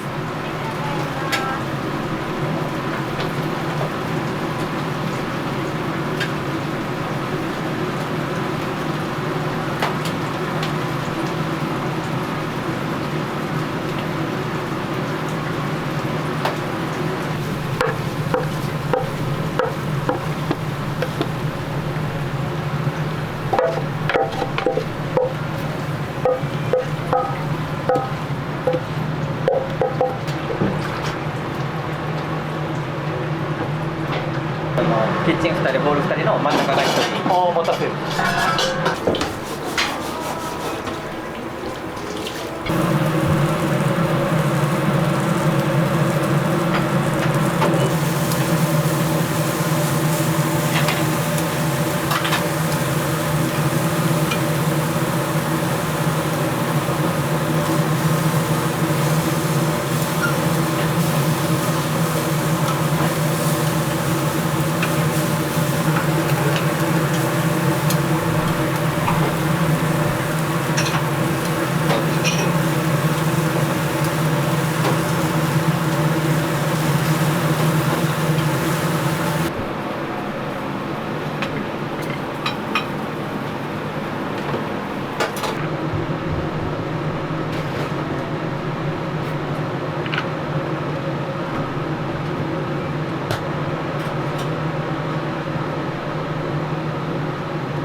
お願いします。5番さんです。5番さんです。12番さんです。これ何を作るの？理解です。鴨です。鴨ですか。はいこれ前菜か何か。前菜に使います。そうですね。はい。分かって聞いてるからあれですよ。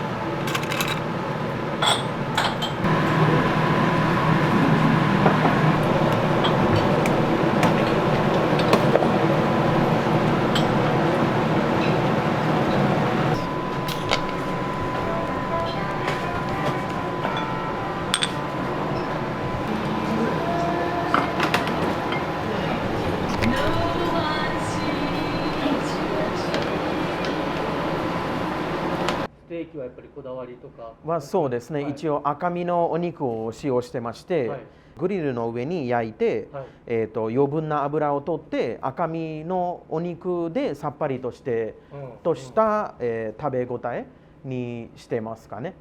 例えばそのファミリーとか、カップルだったりとかデートだったりとか、そのなんていうんです、ディナータイムなんですけど、その友達同士だったりとか、そのめっちゃいいお肉を食べたいっていうお客様が、多いんですけど、例えば、スペシャルな一日だったり、例えばハッピーバースデーだったりとか、何かしらのアニバーサリーだったりとか、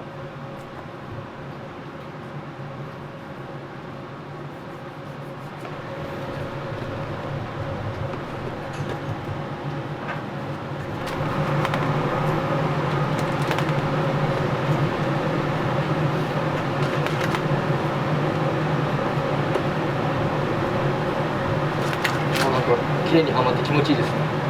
パズルみたいですね。パズルみたいです。こういうのはプロペラのカットステーキに回したりしてます。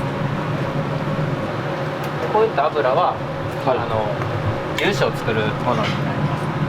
こういうの油で油炒めてハンバーグを焼くための油を作る感じです。油を作る、その火にかけて油を出すってことですか。これを炒めたらこんな感じの。これでハンバーグ。それでハンバーグです。はい。ハンバーグの肉汁がもうその牛とかの油が出てくる感じになるんで、こういう油をその牛脂に使ってます。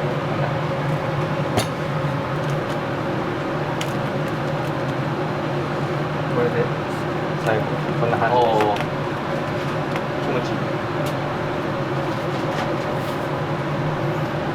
さっきのカットステーキを叩いてプロペラに回す感じです。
構煮込みみたいな。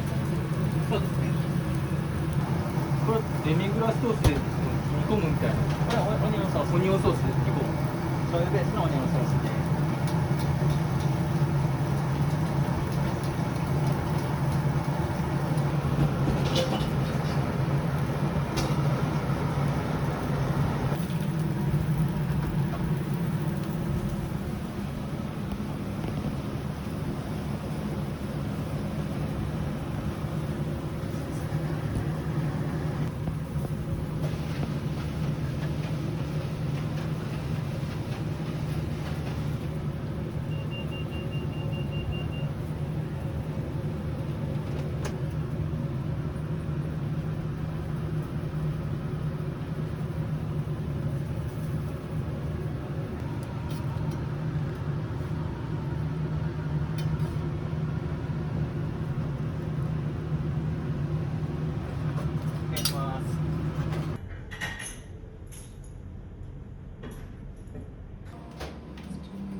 先にタンのバターとはいスープになりますね。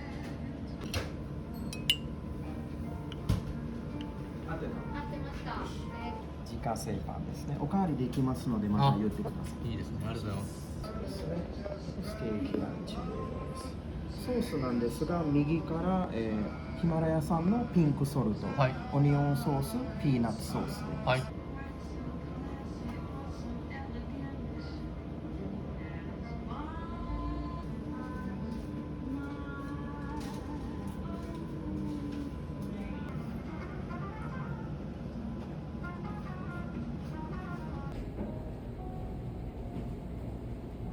やっぱ土日が結構混む。まあそうですね。ランチも結構お客様並んでいただいて、でコースも食べるお客様もいるし、ランチもその3つの中から選ぶお客様も、もちろんいますし。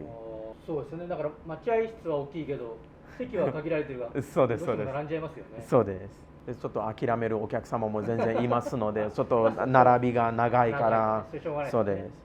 でまた今度の日にちにしますっていうお客様も全然いますので、その人たちも含めてみんなを笑顔にしたいっていう社長の帰る人もまた戻ってきていただいての接客も大事なので。食べないけどリピーターにするみたいな。そうですそうです。もうそのなんていうのまたお待ちしてますみたいな、その気持ちが結構大事にしてますね。声かけとかも結構しっかりしないといけない。そうですそうです。待ってる人にも？そうですね。待ってるお客様も例えば4名席がちょっと限られてるので、ファミリーとかやったら2名席にバラバラでできないから。できないですね。でそれをちょっと待ってもらいたいので、もうどうしても美味しいお肉を食べたいっていうファミリーの気持ちだから、それに応えたいんで、できるだけそのなんていうんですかね、その待っていただいて。でその4名席も限られてるから、その次のお客様ご案内しちゃってもいいですかねみたいな、すいませんもう少しお待ちくださいみたいなとかもみんな徹底してますかね、そういうのも。もうすぐ開きますのでみたいなもまあ気持ちを伝えるのが大事なので。何も言われないとなんだよ。そうです。もうなんだよずっと待ってんだよみたいな感じになったらちょっと違うから。そうです。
しゃれですよ。いやもうこれこうなるまでにだいぶ時間かかるんです、できるまで。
まな板を結構変えてるように見えたんですけど、まな板は肉を切るたびに変えてます。同じ肉でも大体1組ぐらいで変えてます。ちょっと時間が空くときは変えてます。それはなんか古く油がついちゃうからとかそういうことですか？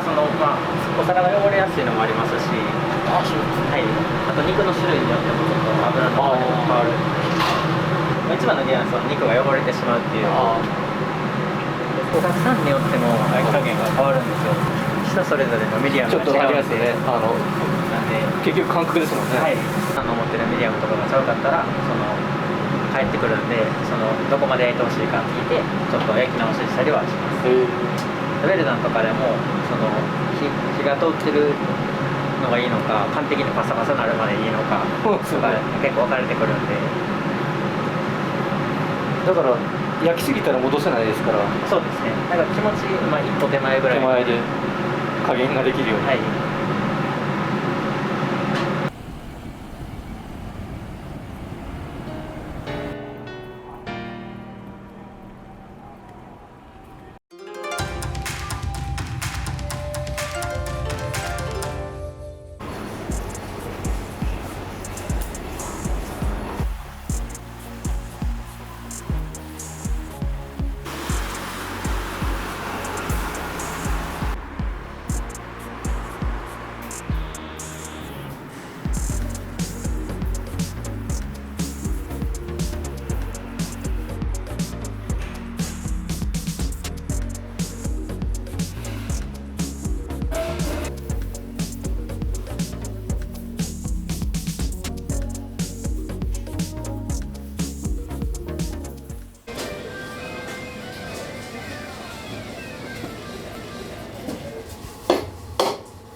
すごい量ですね。アホみたい。全部一人だからね。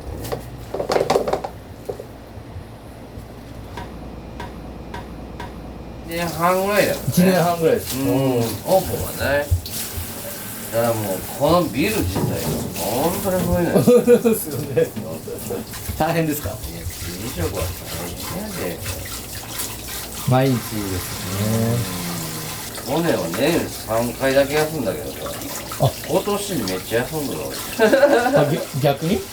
田淵さんが一人で厨房は全部やってるってことですか？そう。大体だから、俺らランチだけやけど、80人ぐらい。はあ。いや、ほんとだから夕方とか来られるんだけど、はい。俺は求めない。これ以上。ああ。無理やん。で、最後な。はい。7時ぐらいまでやったんやね。夜のな片付けまでやると。しかもみんな普通の油使っとサラダ油とか。これ牛ないのこれ、宮崎牛の焼肉屋がおるから、でそのさばいた後のやつくれへえ。なあ俺使うわ捨てろやろこれやもったいないですね。そうそう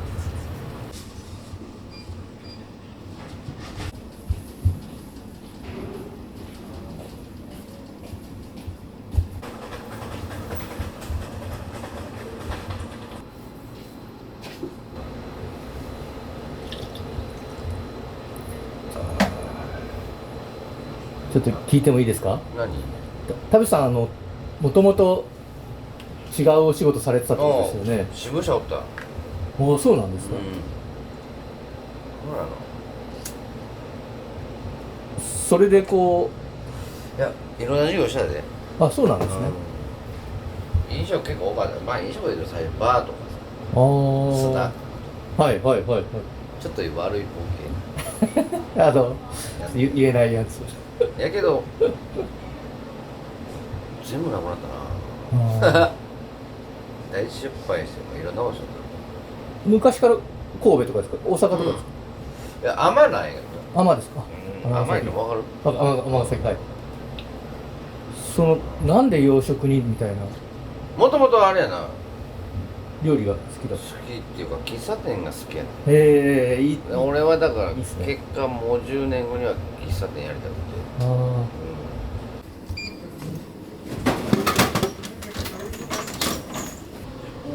10分押し。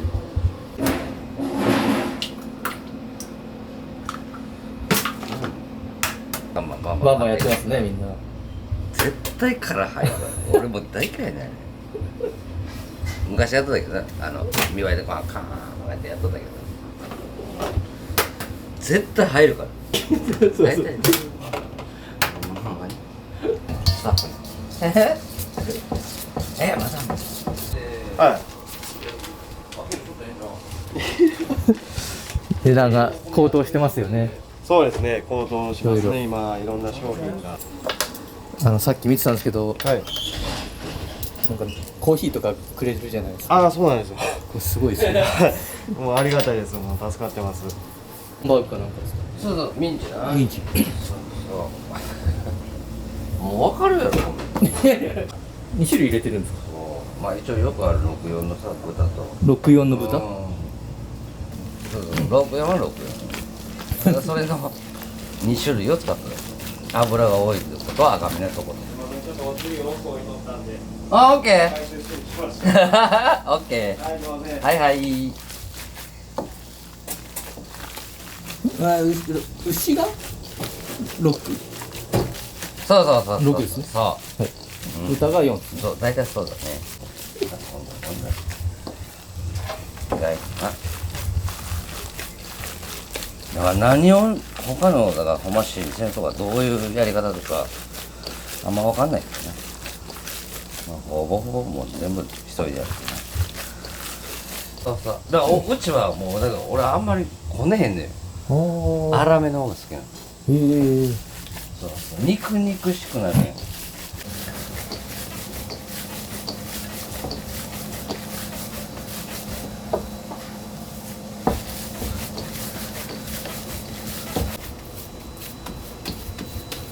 まあ俺も古い人間はね、50円かな。で、そのうまいとここは時間ない。サラリーマンの間がまだ休憩1時間や。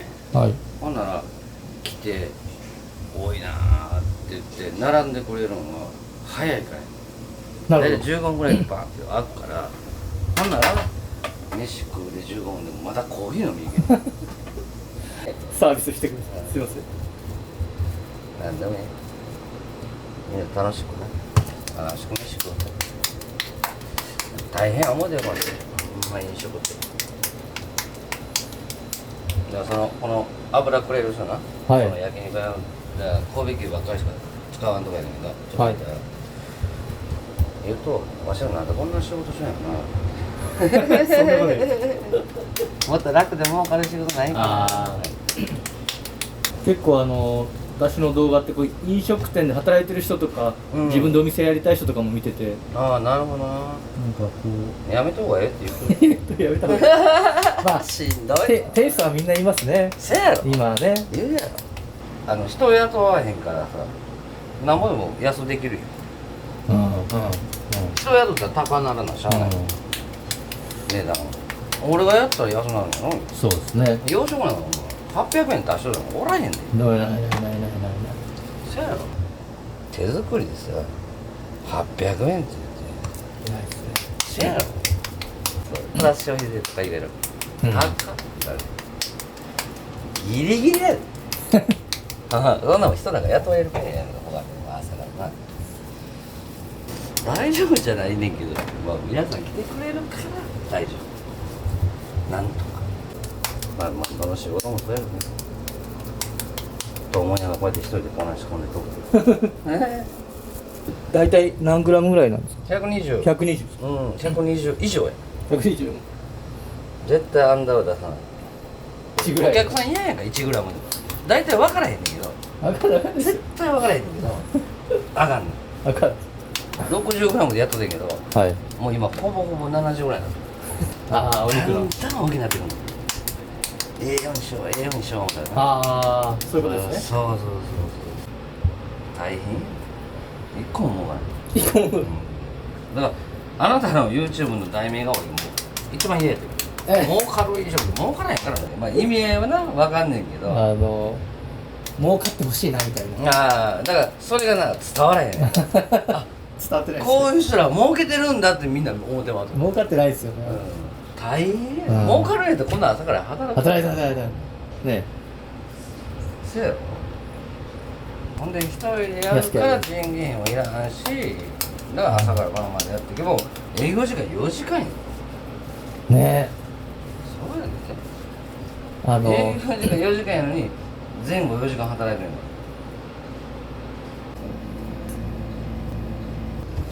やっぱサラリーマンの男性方多いですか。多いな。あと朝方はどうなんやろな。ちょっと余裕のあるおじさまたちがつまんで一つ作るより大きなった方がええよ。そうですね。ええやん1個減らし大きい方がええよ。当たりです。そうあいいね。そう当たりなの。外れはないから当たりしかない。いいよ。ええこと言うな俺。いやいやいや俺が言えんもん。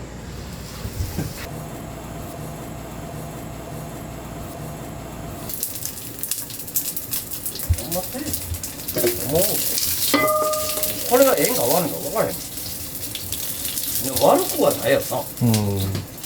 まあ確かにね誰も教えてくれないですからね。研究してますよね。でさもうみんなGoogle 先生だって結構俺もそれやな YouTube とか見ながら見ました。見るよ。こういうだって昼間はやっぱど素人やったよな。あそうかそうか。夜の仕事しよったんや。バーテンしよった。バーをやったりとかスナックやったりとか。絵面は一緒やろ。だ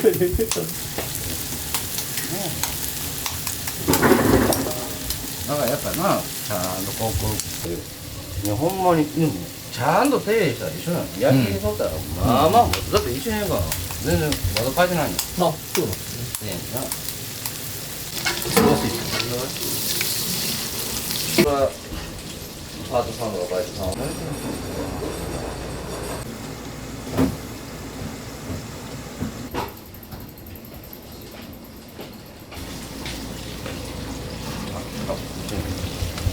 自分で忘れとくよ。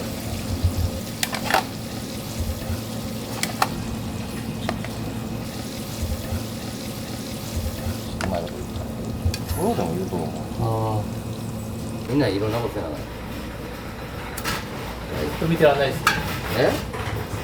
見てらんないです。大変やで。メニューとしては一番何が出るんですか。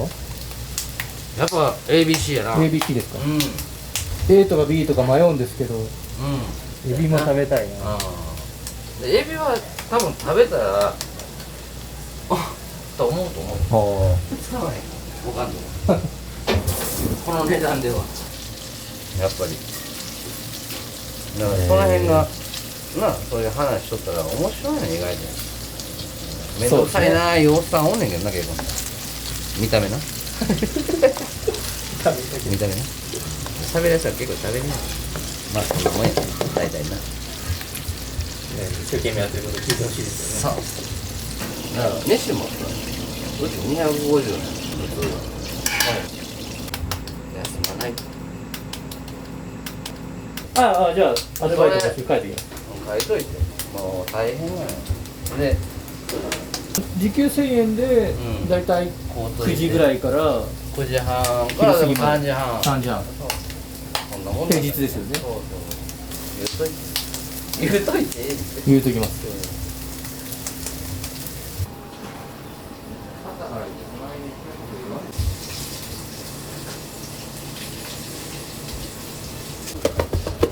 普通やってないですよね。いやーもうわかんないわかんないまや入るから勝手にこんだけ朝からやってるわけですからね。あ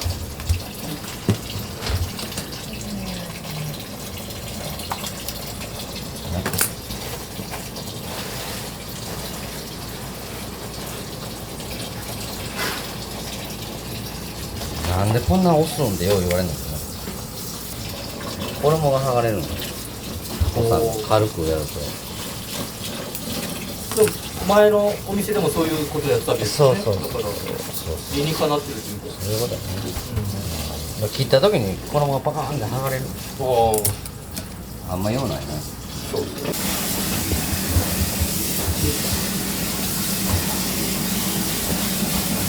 これなんで両手でギュッてやるか知ってる？わかんない。右手でやったら絶対こっちの方が強い。はいはいはい。なら左手弱いやん。はい。強いやん。ああ弱いところ。平気になるやん。な、こうやってやるあ今もモザイクかけ参考になる。そうそう。手でも真似してる。だからこうしてまっすぐゆすから曲がらへんねんで、だからギューってなるやん、はい、反るやんそれが反らへん均一に火が入ると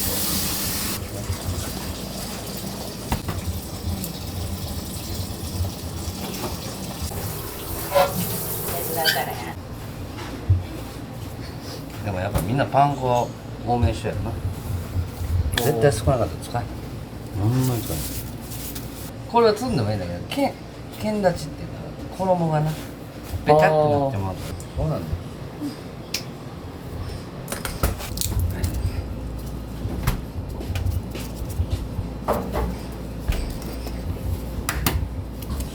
これタルタルだけでこんだけやってるんですか？そうですね。う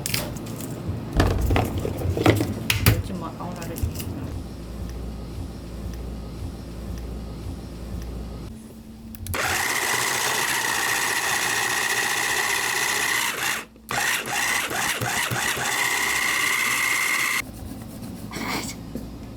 負ける。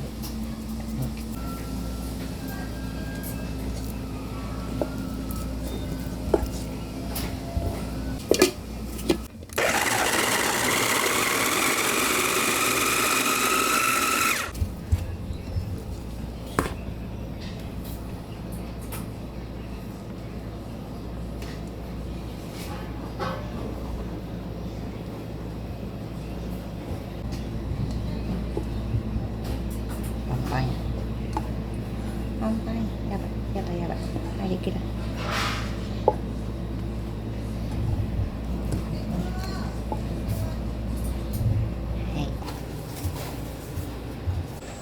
すごいよお顔どう思う何やかなまだ個人が好き放題できるもんなある程度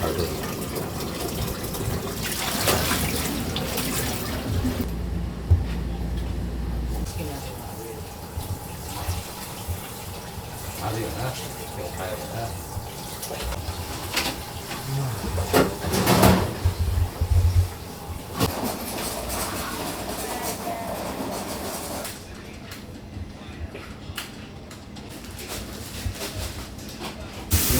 まあまあでかいでかいですね。美味しいものを食べてもらえたらまあまあええやろこれ。いいですね。俺も思う。でもええやまあそうやってやるとまあ転がして転がしたら混ざるやん。はいはい。だけの話。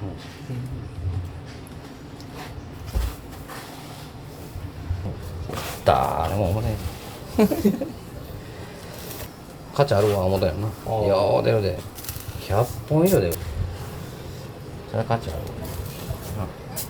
普通トッピングしたら400円とかしますからね。炊き方一つだよ。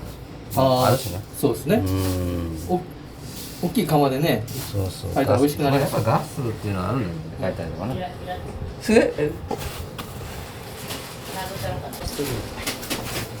これしやってもらうとでかくなんねん。でかくなんねんけど硬いの。硬い。ここでつけた時にもう思いっきりつけとったらこうやったらこうしとったらあれでかなんの。言うたらこれぐらいのエビ出せるわけよっていう。ただバグとかやない。そういうことや。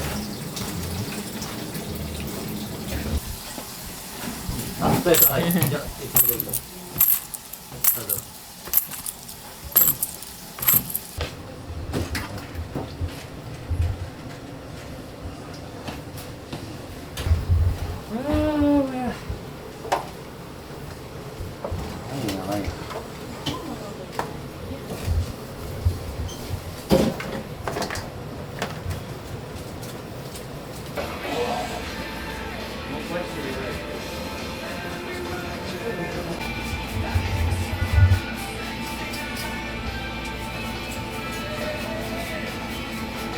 レモン取るとこおもろいか。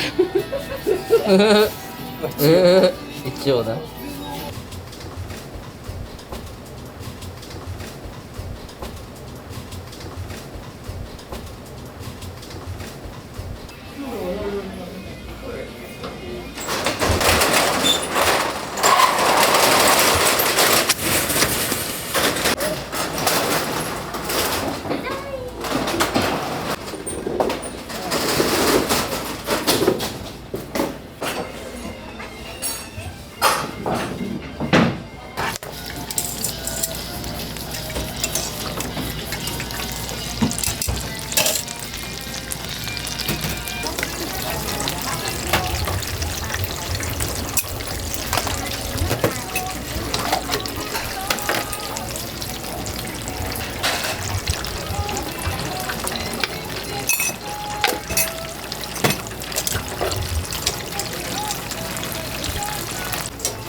出すんが1分1分とかだったらまあ5分になる。5分になる。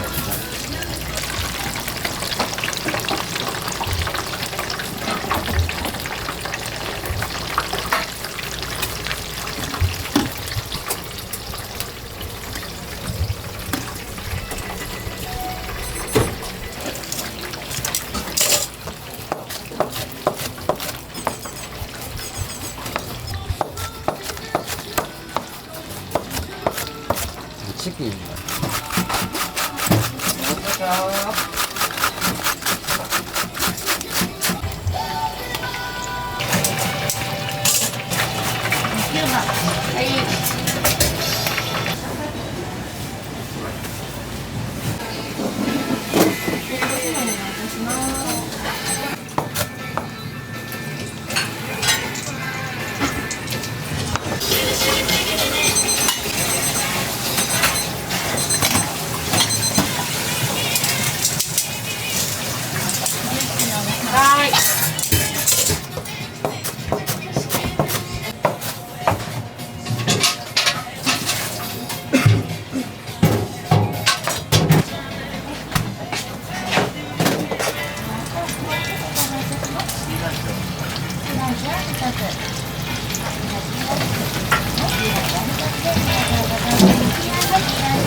さんやろ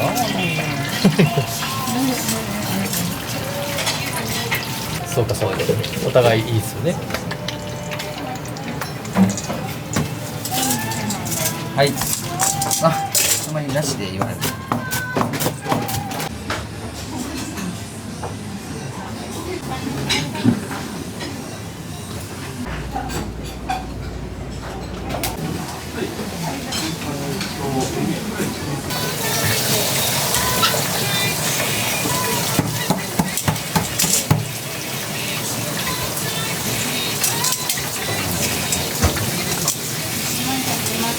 はい、どうぞ。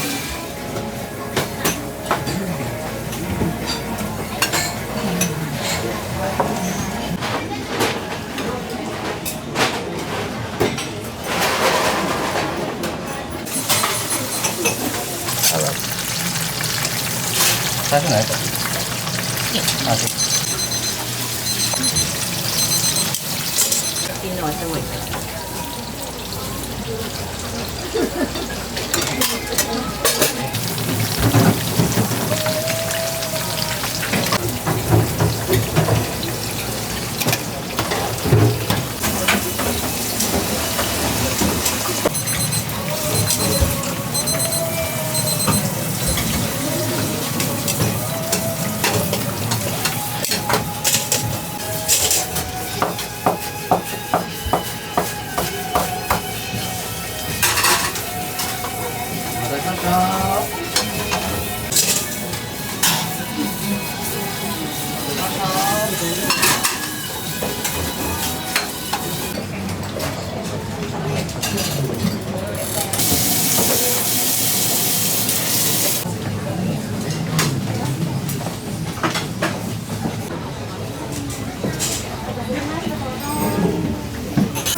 どういうことですか？そこをブルンと切るんですか？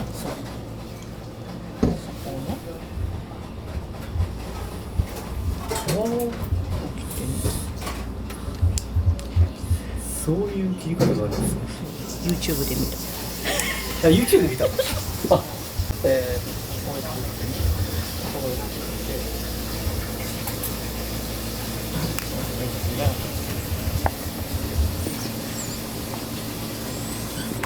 おお、気持ちいい。綺麗に撮れる。YouTube に載ってた。YouTube だった。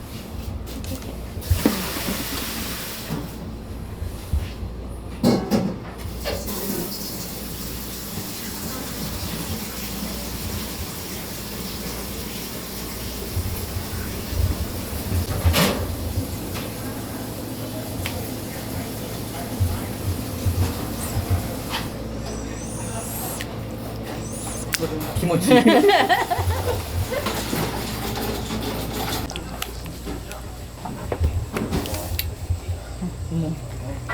ね。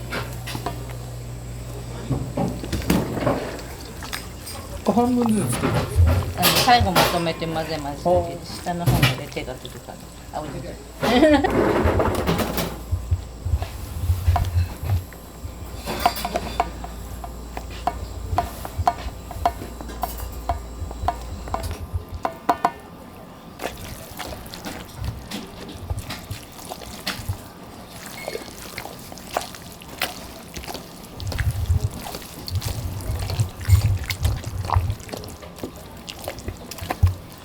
うまそう。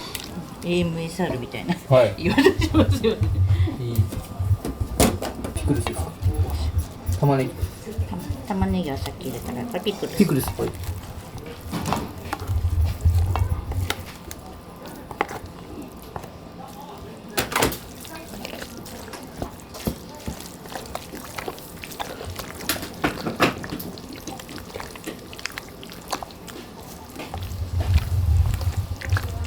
こんな感じ。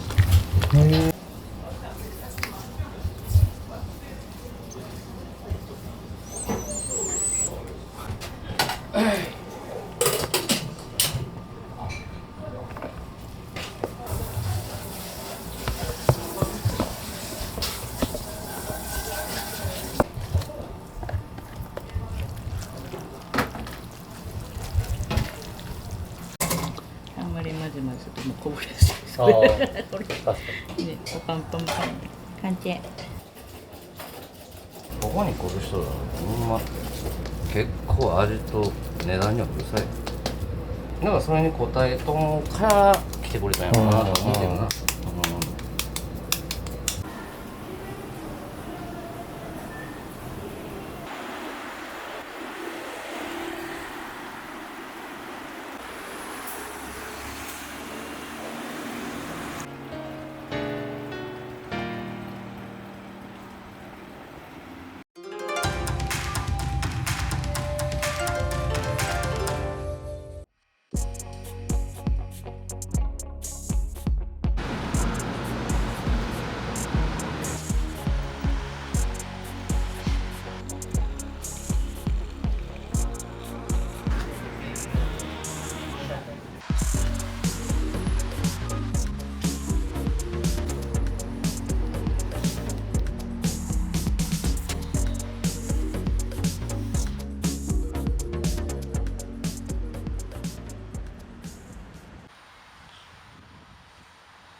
人参を炒めたものですね。でこれが白ワインですね。で今ちょっとアルコール飛ばしてこれ牛乳とか入ってるんですか。これは牛乳だけです。牛乳だけ。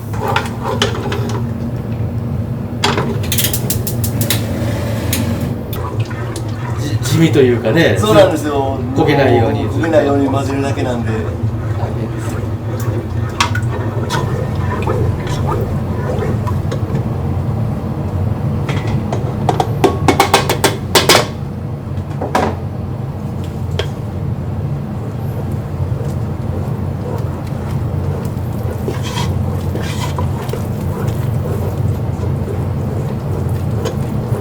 これが30分続くだけなんでで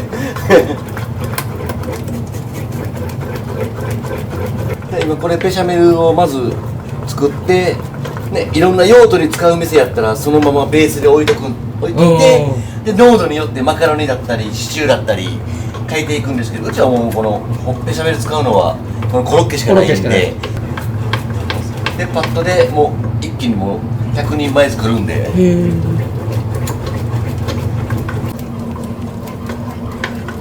で一回一回冷やしてちょっとずつ濃度をこう滑らかにしていくんです。一気に。そうです。一気に冷やしてこうやって滑らかにしてある程度この馴染んだ粉とバターが馴染むまで3回か4回繰り返す。これをサボると粉っぽくなるし、はい、美味しくないコロッケになるんで。強すぎると色がついて焦げちゃうんで混ぜると永遠にバレ続ける大変ですね冷やして落ち着かして冷蔵庫に直して帰って次の日だから今日の分はまだ前の兄貴があるんでそれを使ってこれは明日からの、はい、使う分ですね。作りたてより1日置いた方がやっぱり味が落ち着いて、すごい美味しくなるんです。牛乳を5回ぐらいに分けて入れながらそうですね、ちょっとずつこの何べも作ってるんでこの分量が濃度っていうのは分かってるんで、あとはこのしっかりとコシを作って揚げないと破裂するコロッケになっちゃうんで、油の中ではいコシがなければ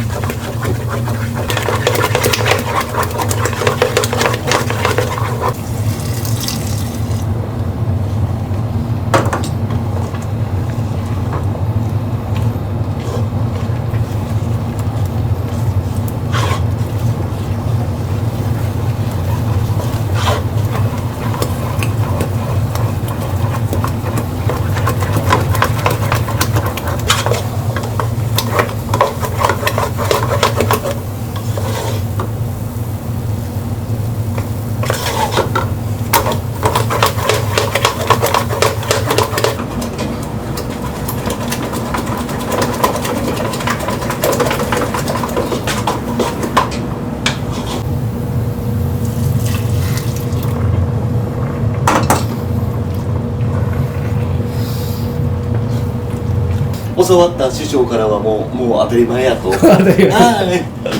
しんどい洋食は仕込みがしんどいよっていうのはもう当然の教えやったんで、このデミにしてもね昨日一人で玉ねぎね15キロ切って人参15キロ切って皮むいてスライスしてそれで4時間そうですね4時間ぐらいあれ、はい、逆に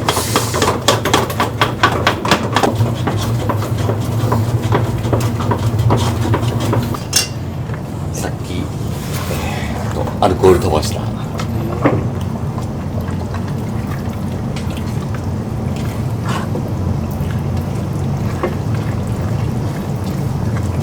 玉ねぎと人参とその他ものですと、これはエビですね。エビクリームコロッケのメイン。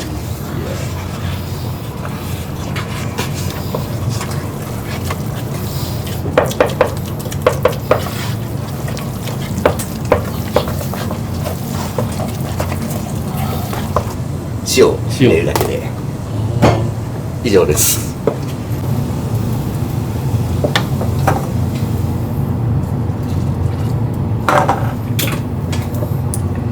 最後はいつもの濃度になるまでちょっと微調整で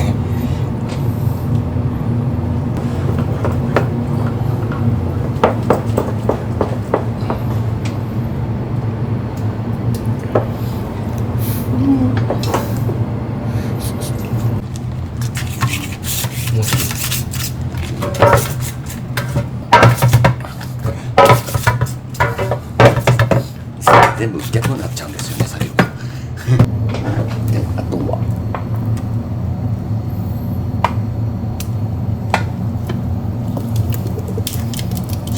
いい匂いします。先生もこのクリーミーのすごい。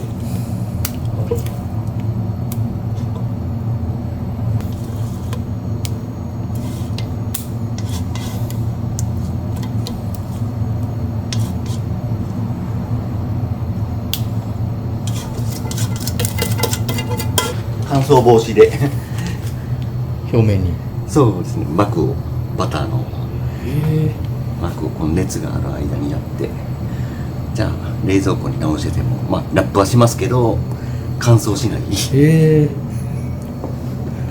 綺麗に整いますね。そうなんです。もうね、これも多分正確ですよね言い方なんでね。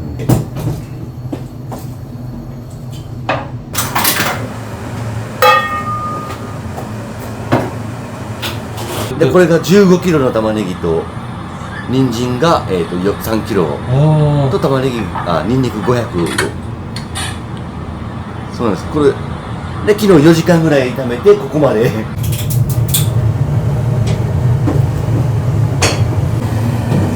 れはラードなんですけど、使って落としたラードですね、表面を焼いて、コーティング。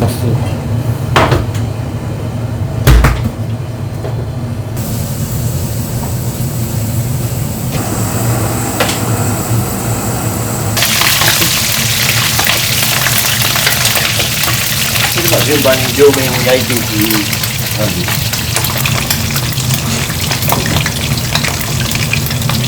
そのお肉は何になるんですか？料理名としては。これですか。これはほほ肉で。ほほ肉のシチューです。シチューになるんですか。はい。その中にこいつを放り込んで。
沈殿しているんで最初だけ混ぜたらあとはもうほってて大丈夫です。はい、たまには出る程度で。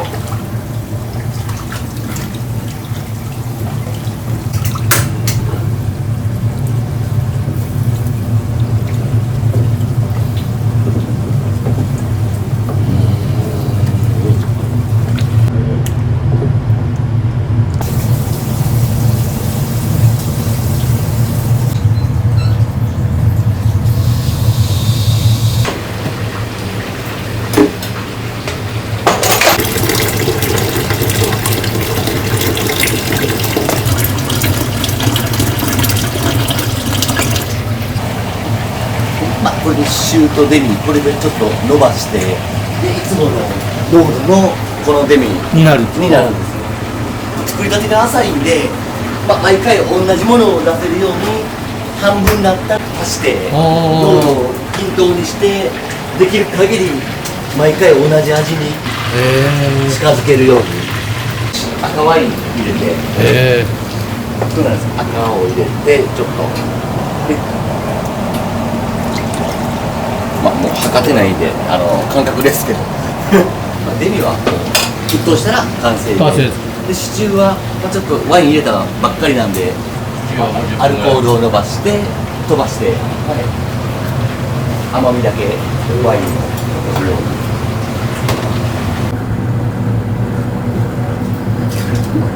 一応卒業試験にそういうのが一平さんイコールオムライスがやっぱり有名なんですけど、それが負けてしっかり美味しいものが作れなかったら名前使わんといてね。そりゃそうですね。言われてるんで、一応合格させていただいてだからよくしてもらってます。中村さんどのくらい働かれてたんですか？僕は6年間働いて、で店がもう今年14年目。自分で初めて14年、だからもう養殖歴で20年ぐらい。そうですね。もう養殖はもう食べたくないぐらいで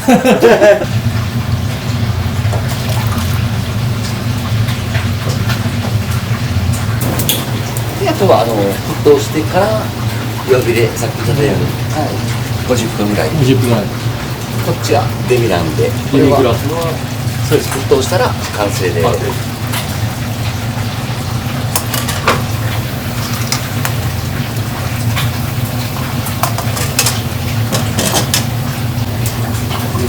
デミグラスはこっちが完成で、こっちが45分ぐらい。45分ぐらい火を入れます。30分ぐらいしたらまた前作った兄貴があるんで、はい、兄貴を足してさっきと一緒にレンジでそう同じものにでなるだけなるように。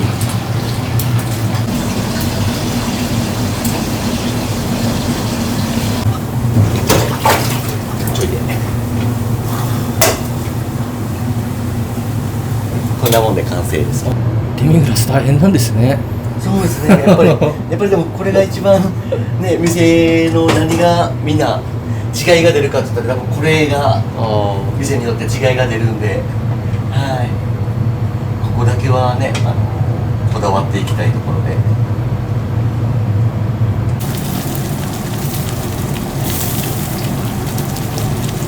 ですね。そうですね、これで店のデミの味がつながっていくというか続いていくというか。そうなんです。もうだからまあ生い立ちとは言わないかもしれないですけど、まあ一応14年生い立ち。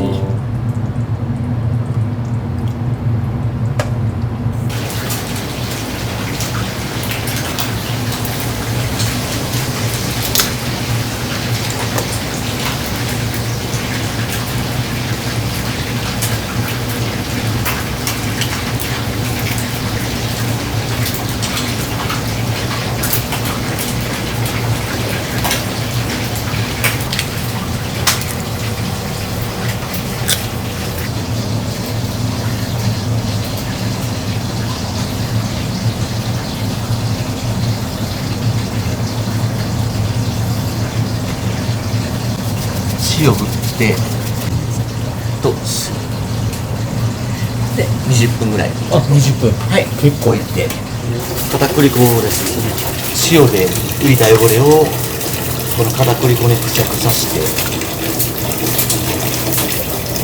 洗うというか汚れを取るというか。そうですね。これで汚れを取っていくことによってエビの嫌な味と雑味を取ってくれる。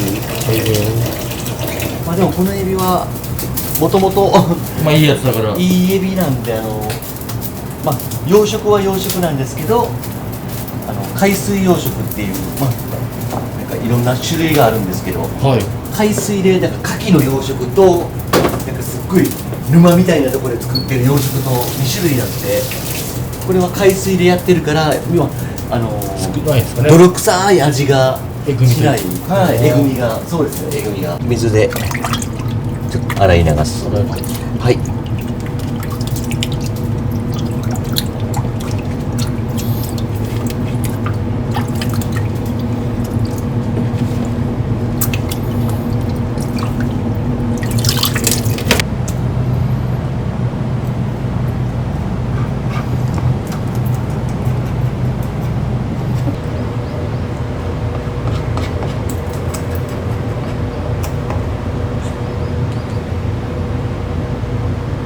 で次水分を出して、したら身がプリッとなるんで、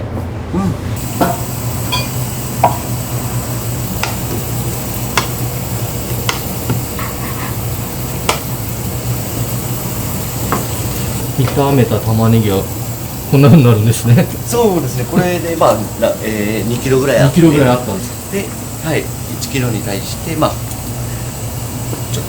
何グラムかずつで。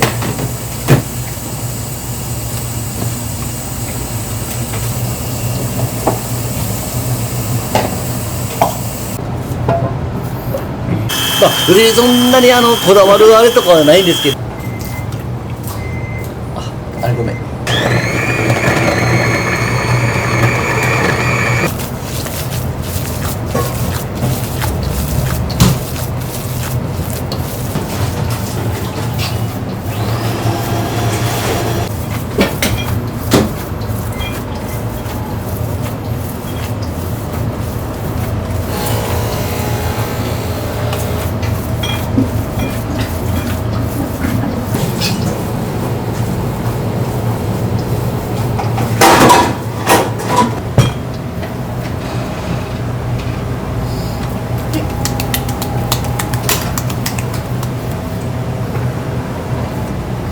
そうです。これで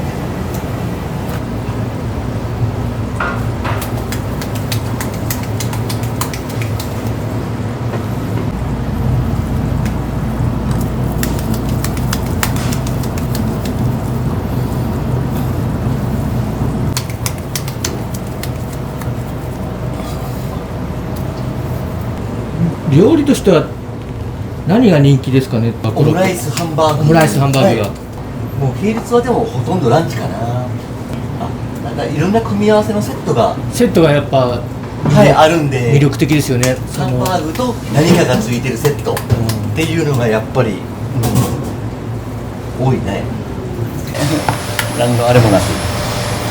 でもピクルスと玉ねぎとゆで卵ですね。ゆで卵が入ってて、玉ねぎとピクルスはもう絞り袋で絞って水分抜いて、であとは作ってるマヨネーズ。これも作ってるんですか？そうです。マヨネーズも作ってる。はい。もううちはすべてドレッシングも何もかも手作りで。そのうちね、ケチャップも自分で作れるなら作りたい。ウスターソースも。いやいや無理じゃあ全部手作りって歌えるんで。であとこれはちょっとねどちらかといえばへたったタルタルとかも絶対ありえないんで、これはもう毎日朝この状態をやってます。タルタルってへたるんですか？へてれます。夏場なんか特にやっぱりこれがマヨネーズがもうほぼほぼサラダ油と自家製だからですか？そうですね。そうですね。自家製保存料とかが一切だからすごい。入ってる塩と胡椒と、マスタードのみなんで、と卵黄とサラダ油だけなんで、やっぱり弱いんです。とお酢か。なんで弱いんで、この状態でちょうどこれで前の兄貴と合わせて1日分ぐらいおかずになるねって。週替わりで変わるんです。週替わりで変わるんですか？そうなんです。メインとこのハンバーグとエビフライとこのコロッケは同じなんですけど、このサイドのフライがいろいろ。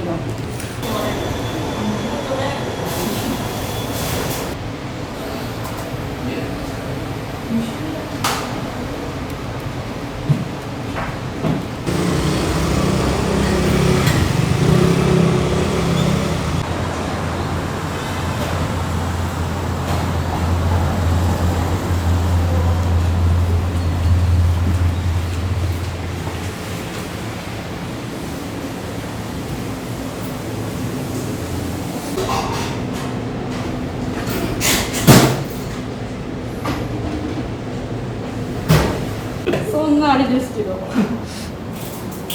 構口紅とかついちゃうとなかなか洗浄機では落としきれなかったり。奥さんなんかその飲食関係だったんですか？以前とか関係結婚してからですね。はい。もともと釣り調理師専門学校って関西では有名な。じゃあもうね。そうなんです。だからデザートは彼女が作ってるんです。プリン。謙遜されてるけどそうです。もう料理の腕はもう能力はある。はい。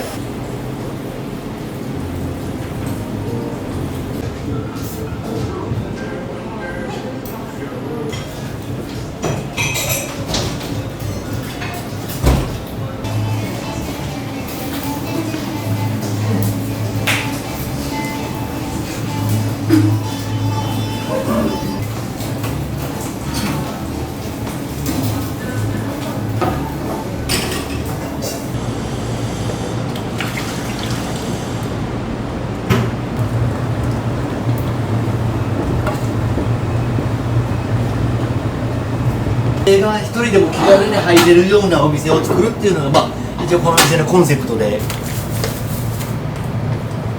喫茶店で出てくるナポリタン。アルデンテとは程遠い。いやでも本当に一応これ2ミリのあるスパゲティなんですけど、これを20分しかも湯がくんで、もうほぼほぼ歯なくても食べれるぐらい柔らかい。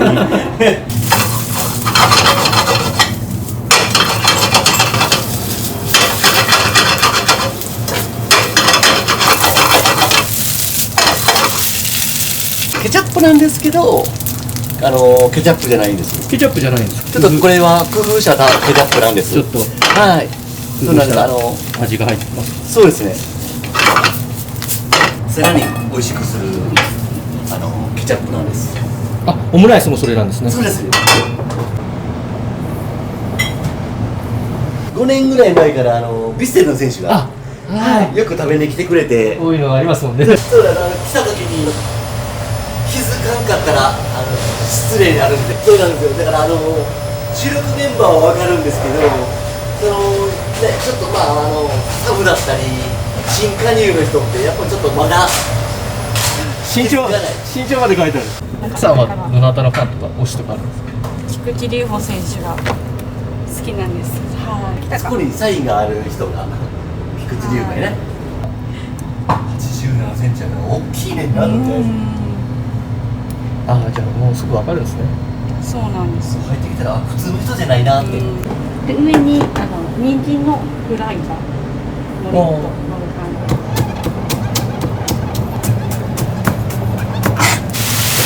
さっき言ってたそうですね。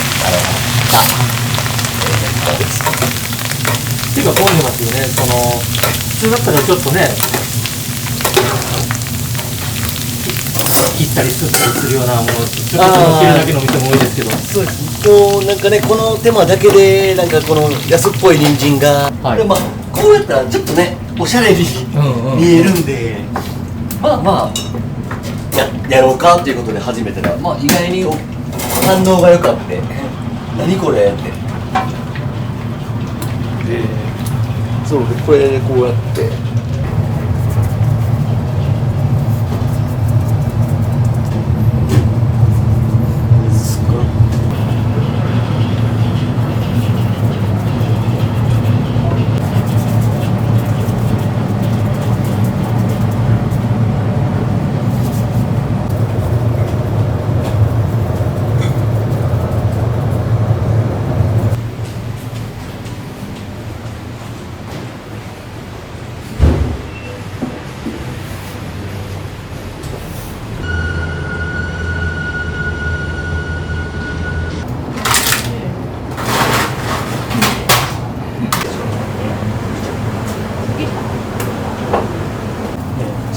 やりたいことをしたいからこうやって自分の店を持ってやってるっていうので、だから自分がこだわってやってることしかやりたくないから、逆にそういうところはお店の強みだと思うんですけど、はい、仕事が楽しくなかったらやってる意味がないと思うんで、洗い出して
はい。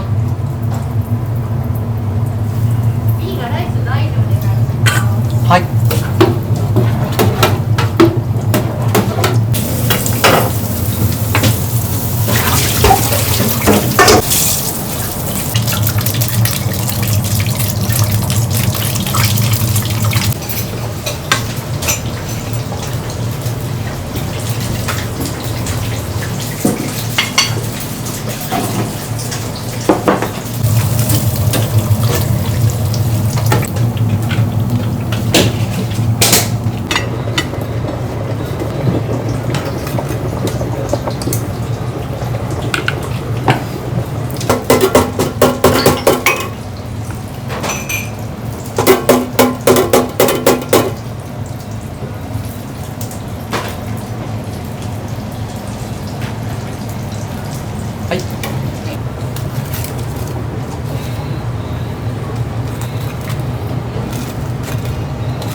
い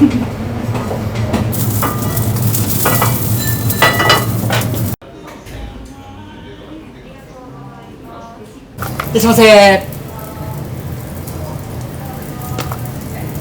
セットは盛り付けが温野菜に変わるので、温野菜、そうです。あっちでサラダ食べてもらうんで、こっちは温野菜になります。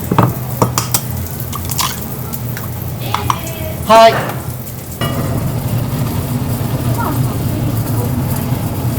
はい。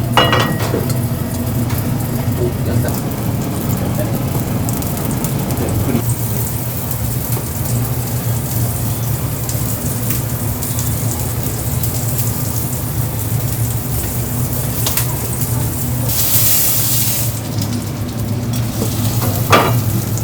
まあこれは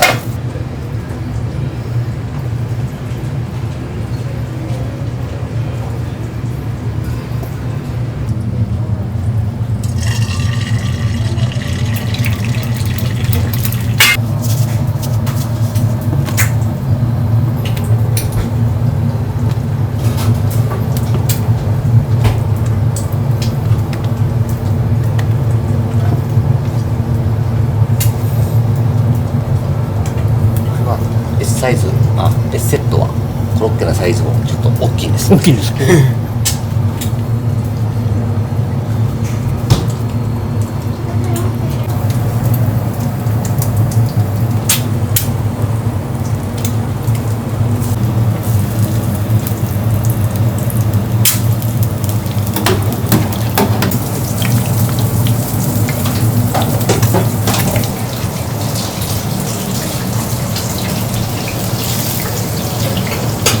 これゆっくり食べた。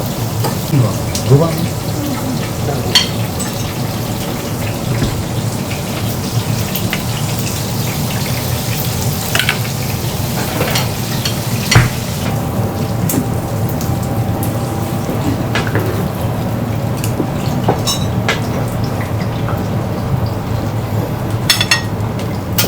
はい、これが S セットで。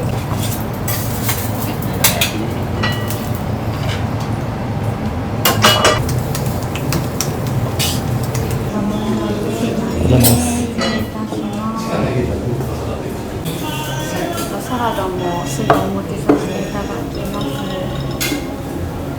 失礼いたします。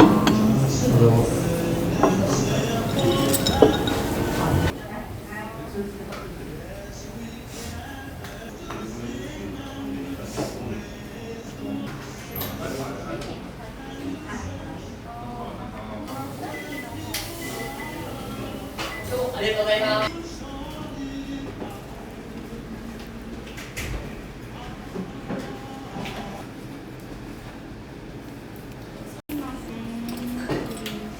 ありがとうございます。すごい。ありがとうございます。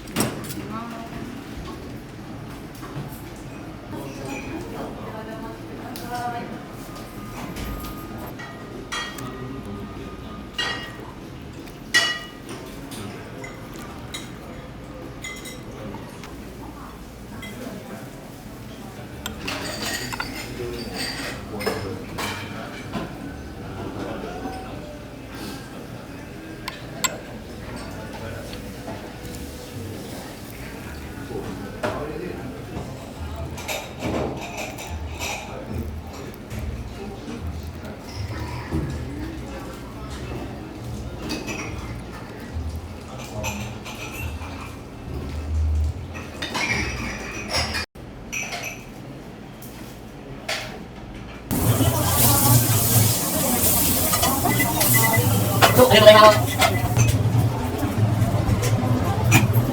いらっしゃいませ。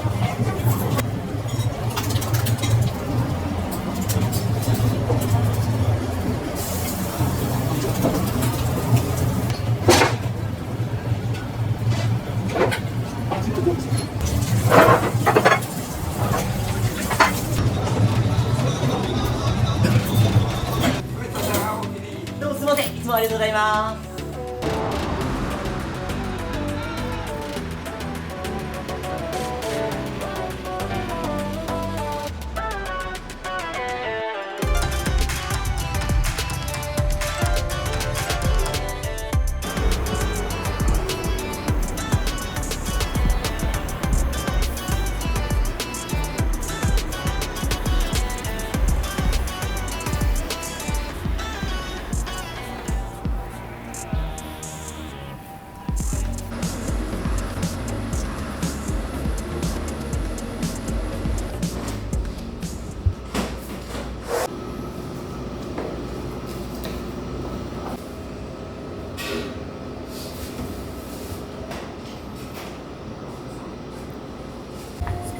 違う違う違うもう一回言わせて。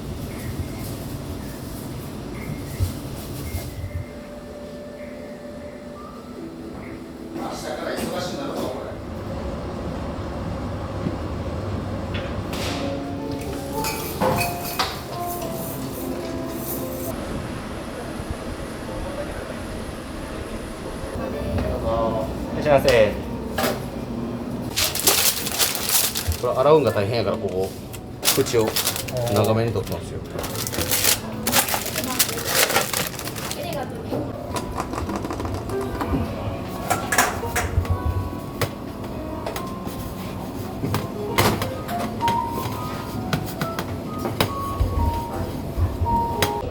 町の洋食屋じゃなくて、昔昭和の百貨店の中に入ってる洋食レストランっていうようなイメージでやってるんで、一丁羅来てくるようなお店を作りを目指してるんですよ。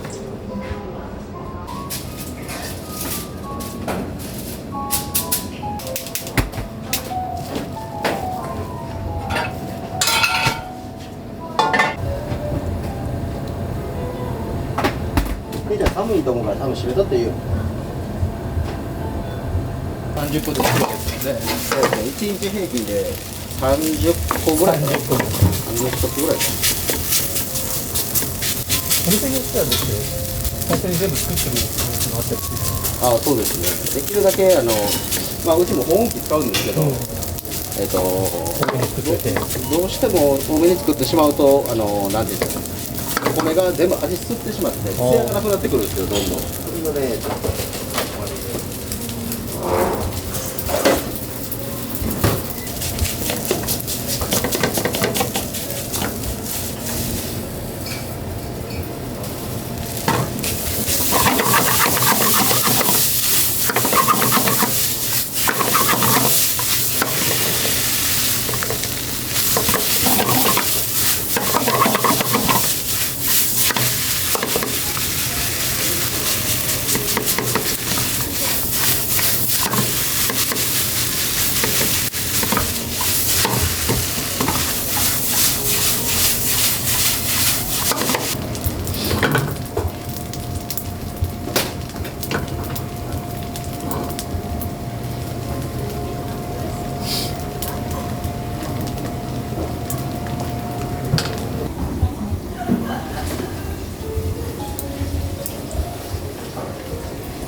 人参ドレッシング。お客さん一組一組やなんですけど、まあ、全力を注げるようにしてますね。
エレガントマン開けます。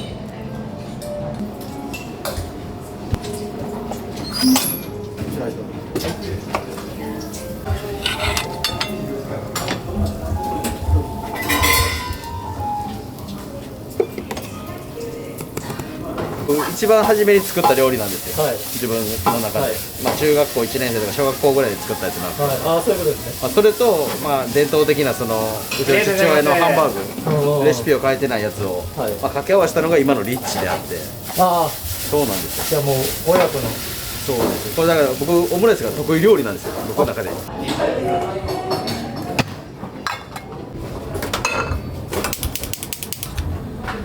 ですけどチーズやっていってくれ。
お願いします。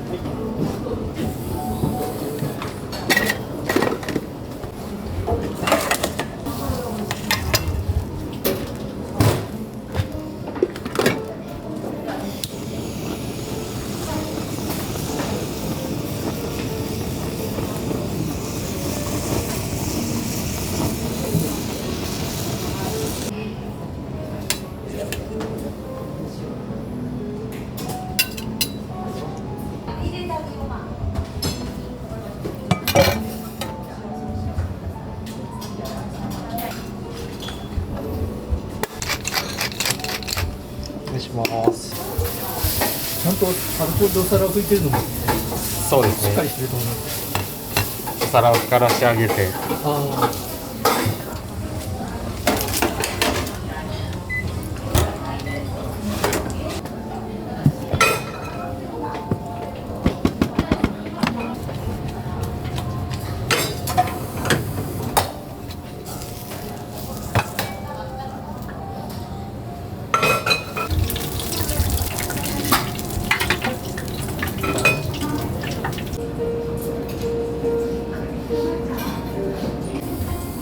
これを乗っけちゃうんですね。これは僕は普段からトッピングなんで僕は乗っけたいです。すごい。そうすると乗っけてもらえる。そうですね。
ありがとうございます。ありがとうございます。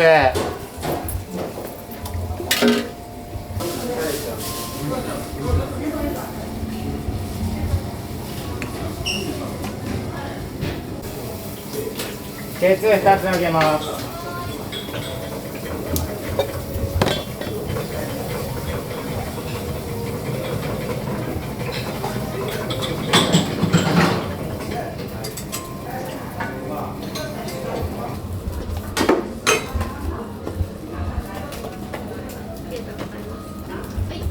なんか例えば若い子とかやったら写真撮るような子とかおるじゃないですか、それって食べやすさより見た目の方が重視やから、逆に上に乗せて串刺しちゃったりとか結構お客さんの顔見て盛り付け変えたりもしますね。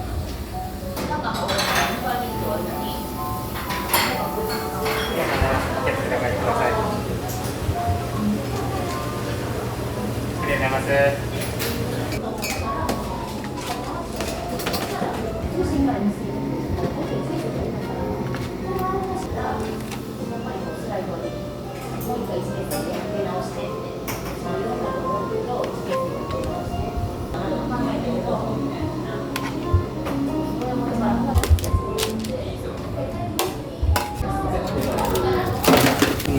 そうですね。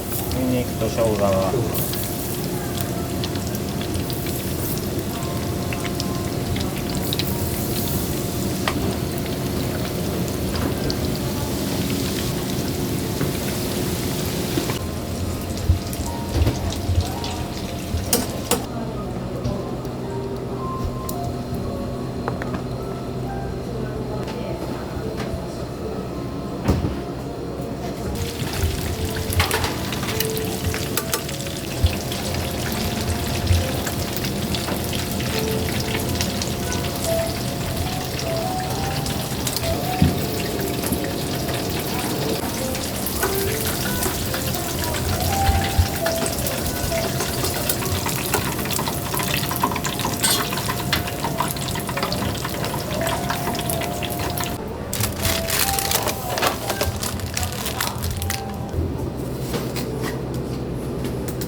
お席でお願いいたします。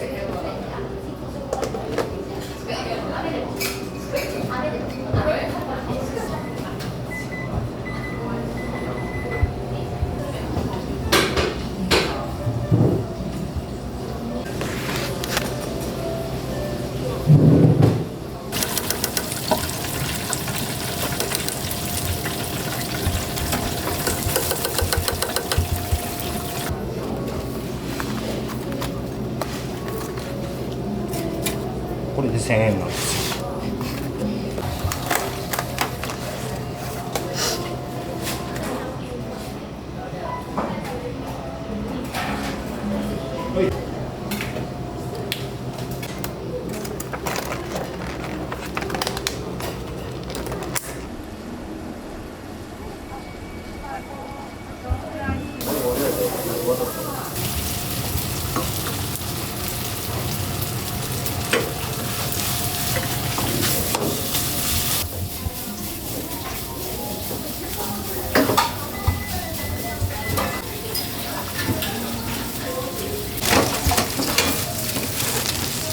いらっしゃいませ。いらっしゃ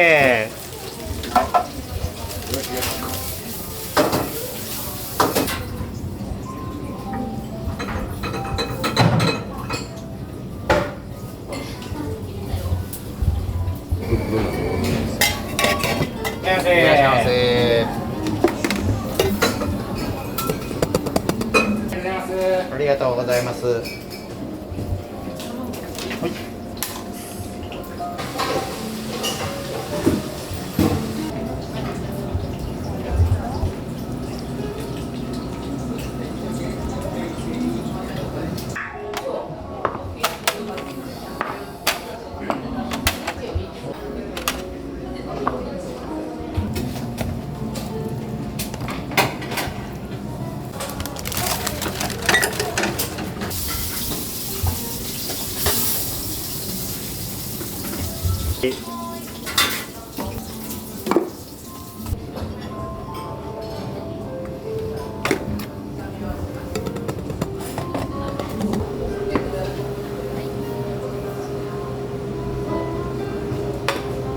よく出るのはほとんどもうリッチです。リッチですよ。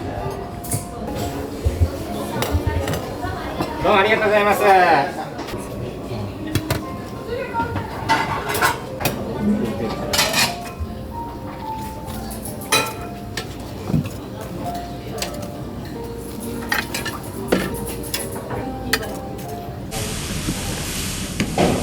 結構いいですね。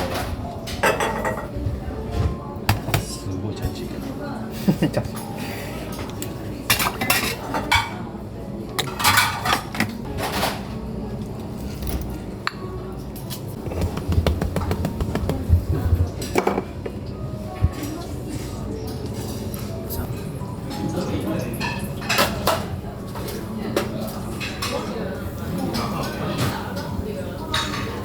これにエビフライトッピングする人とかもいます。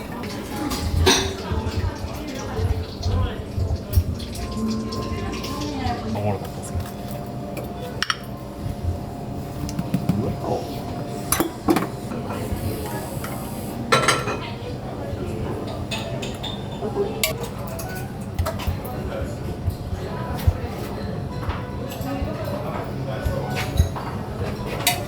あ、すみません。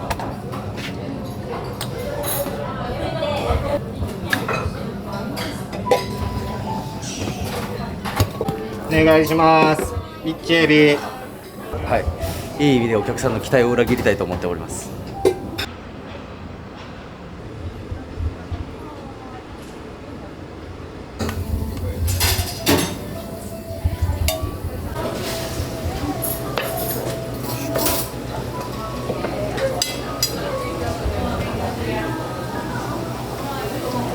お願いします。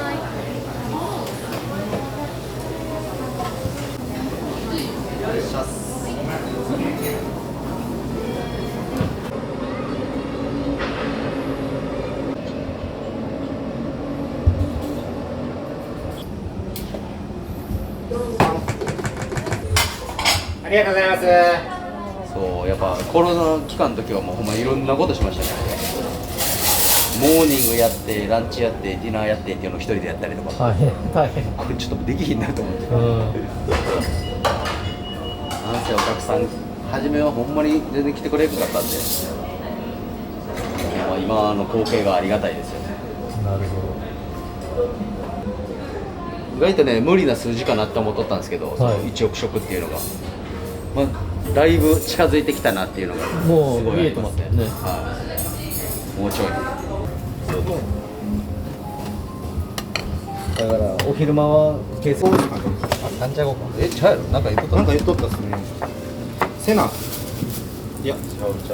他極楽。なんか言ってたっすね。海の横にある。へえ。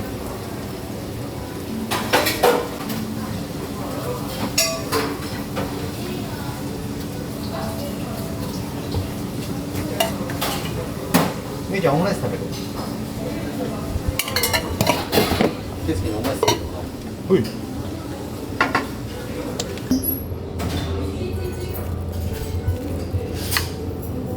よっしゃ。完成です。ありがとうございます。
ね、やっぱこういう営業中だけをやっぱ僕ら見られてて、仕込みの時とかってあんまり見られないじゃないですか。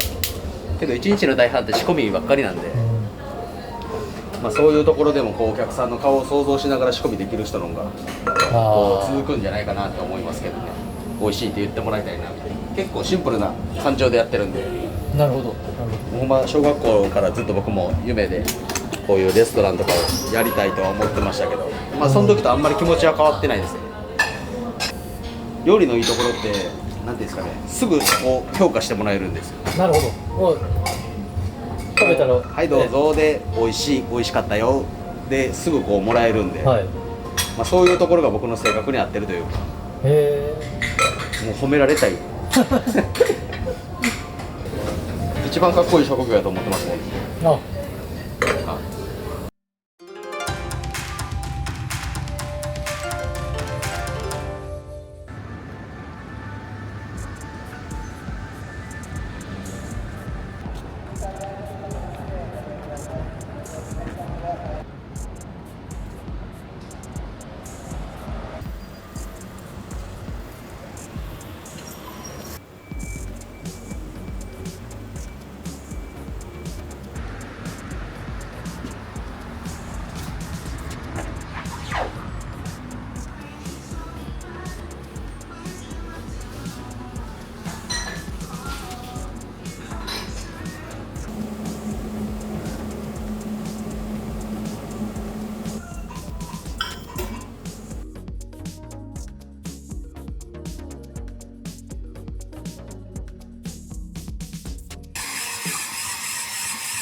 何系っていうか、何かフランス料理ですね。こういうベースのブイヨン取ったりとかは全然やってたんで。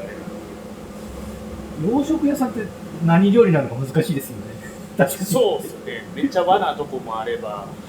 フレンチっていうのはそのどっかレストランみたいなところとホテルみたいな。そうですね。基本的にコースでずっとやってたんで。だから夜コースとかできるわけですね。そうですね。ここも多いのは、もう結構ご近所さんよくしてもらってるんで、もう言ってもらったらまあ5000円で1人5000円でなんかしてみたいなことが多くてっていう感じです。夜は。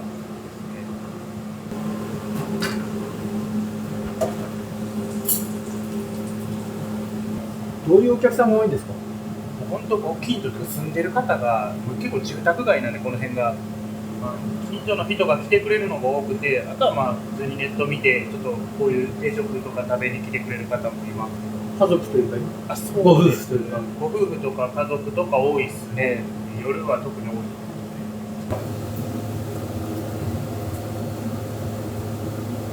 ね。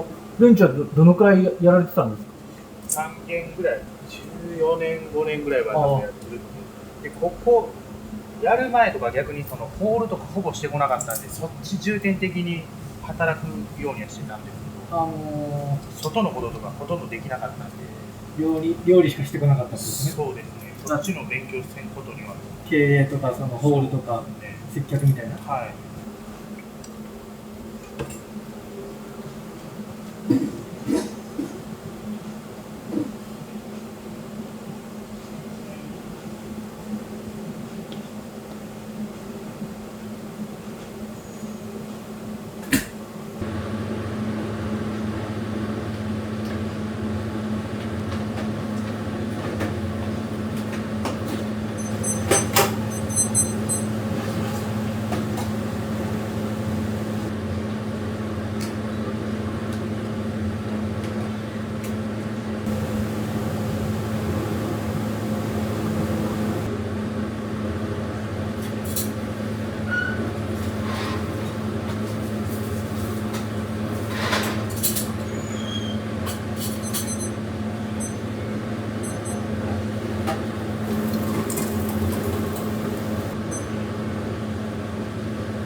いらっしゃいませ。空いてるテーブルどちらでも。何ですか？これマヨ。マヨですか？はい。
きゅうりの漬物ですか？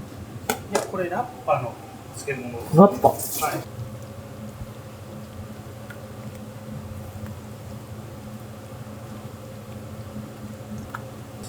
結構変わりますね。この漬物とかに関して言えば、ピクルスにしたりとか、マスタード。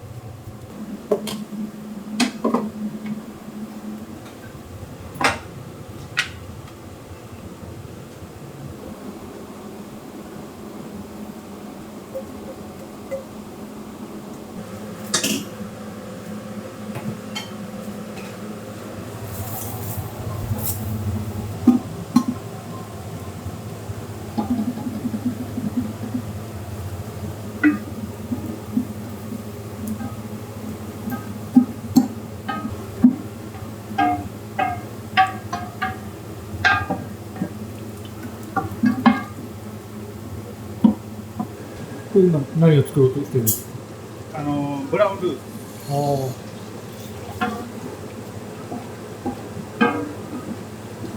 これにモードつける。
エビフライ、ここですね。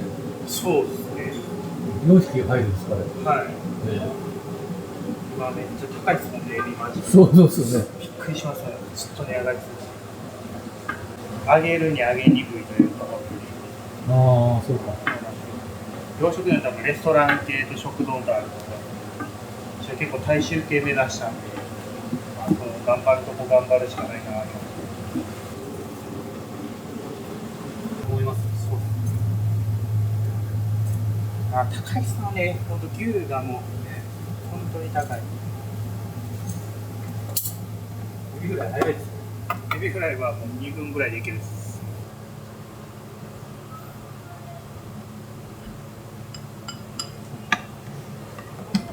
ちょっと不安はあったりするんですか、そのスタートにやっぱり。いけるぞみたいな。ああ、そうですね。不安っていうか、特に何も思ってなくて、もうダメやったらダメやろうし、ぐらいの。飲食店はやりたかったんですけど、これといってやりたい業態がそこまで定まってなくて、最初はビストロとかフレンチやろうかなと思ったんですけども、多すぎて、この近年、ビストロができすぎて、三宮に、なんかまたかみたいになるし、問題がやめとこうと思って、で、洋食って最近若い子は出さないよなと思って、老舗しかなかったんで、そっち行ってみようかなと思ったら、かぶりまくったみたいな。まあ、とりあえずやってから考えればいいかぐらいの、やってからまでやりたいこと見つかるかなと思いながらって感じで。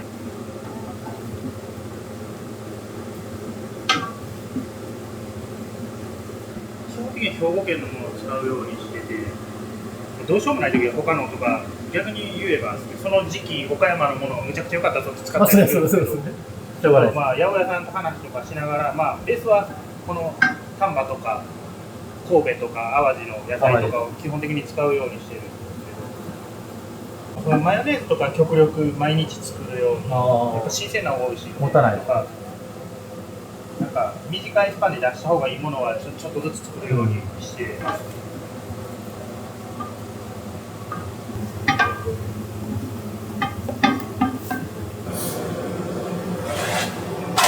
あれはいつ焼いてるんですか。朝一っすね。発酵とかしたら毎日？はい。毎日、はい。朝一で。ただ、じゃあ朝何時からやってるんですか。いやそう日にもよるんですけど、今日は別に9時ぐらいです。9時ぐらいですか。大体その夜とかにもう終わらして帰っちゃう感じなんで、パンもオーブン入れたら終わりとこまで1時発酵まで終わらしてみたいなのはやってるんで。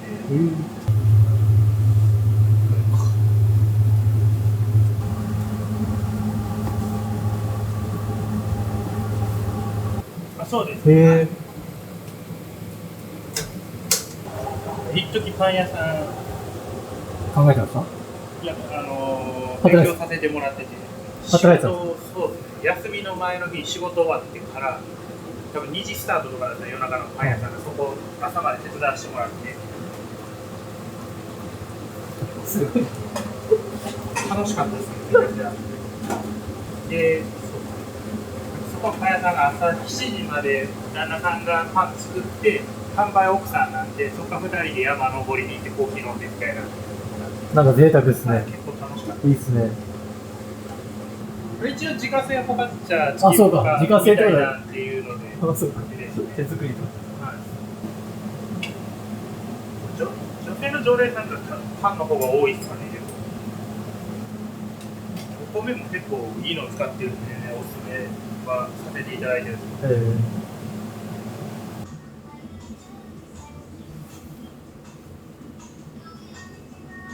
添加物とかは使わないようにしてるんで、基本ソース類とか、まあ、ドレッシングとか全部自分で作ってっていうのは心がけるようには。で、マヨネーズとかまあ一から作ってっていうのは。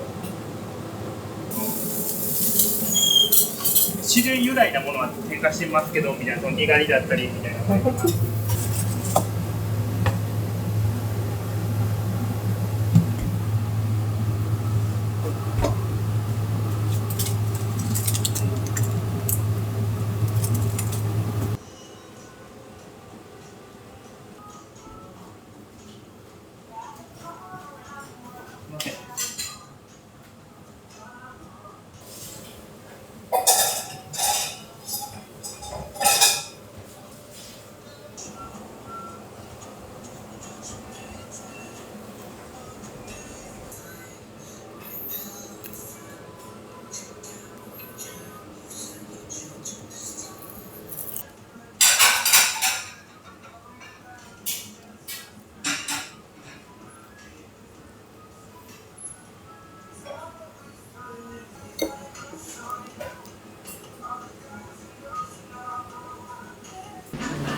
こはシチューみたいな感じでもうちょっとずつ伸ばしていって、まあ、一番最後に干してみたいなんですけど。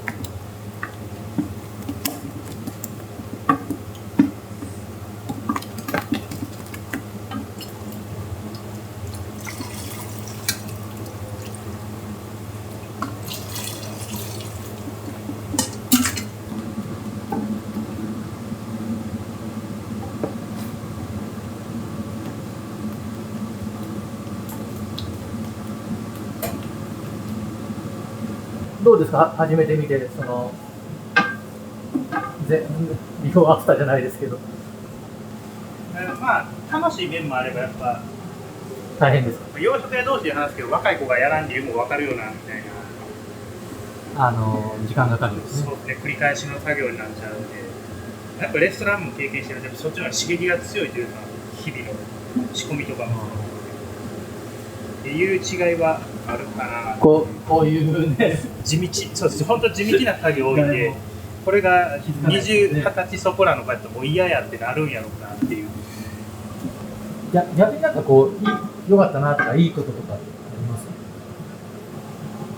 か？ちょっとまあやりたい方向性というか、洋食っていいなとは思って、ちょっとなんか、今とはまた別ですけど、炭火とか使って洋食とかちょっと将来的にやりたいなとかっていうのは見えたらすごい良かったな。なんか方向性は洋食っていうベースのね、違う方向性とかいろいろあるなっては思いましたね。結構やり尽くされてないというか、みんな伝統的なことが多いんで、新しいことやってる人ってあんまりいないから、そこはちょっといいかなっていうか、チャレンジできるかなとは。若い世代も少ないから、まだまだ洋食面白くなるんじゃないかとは思います。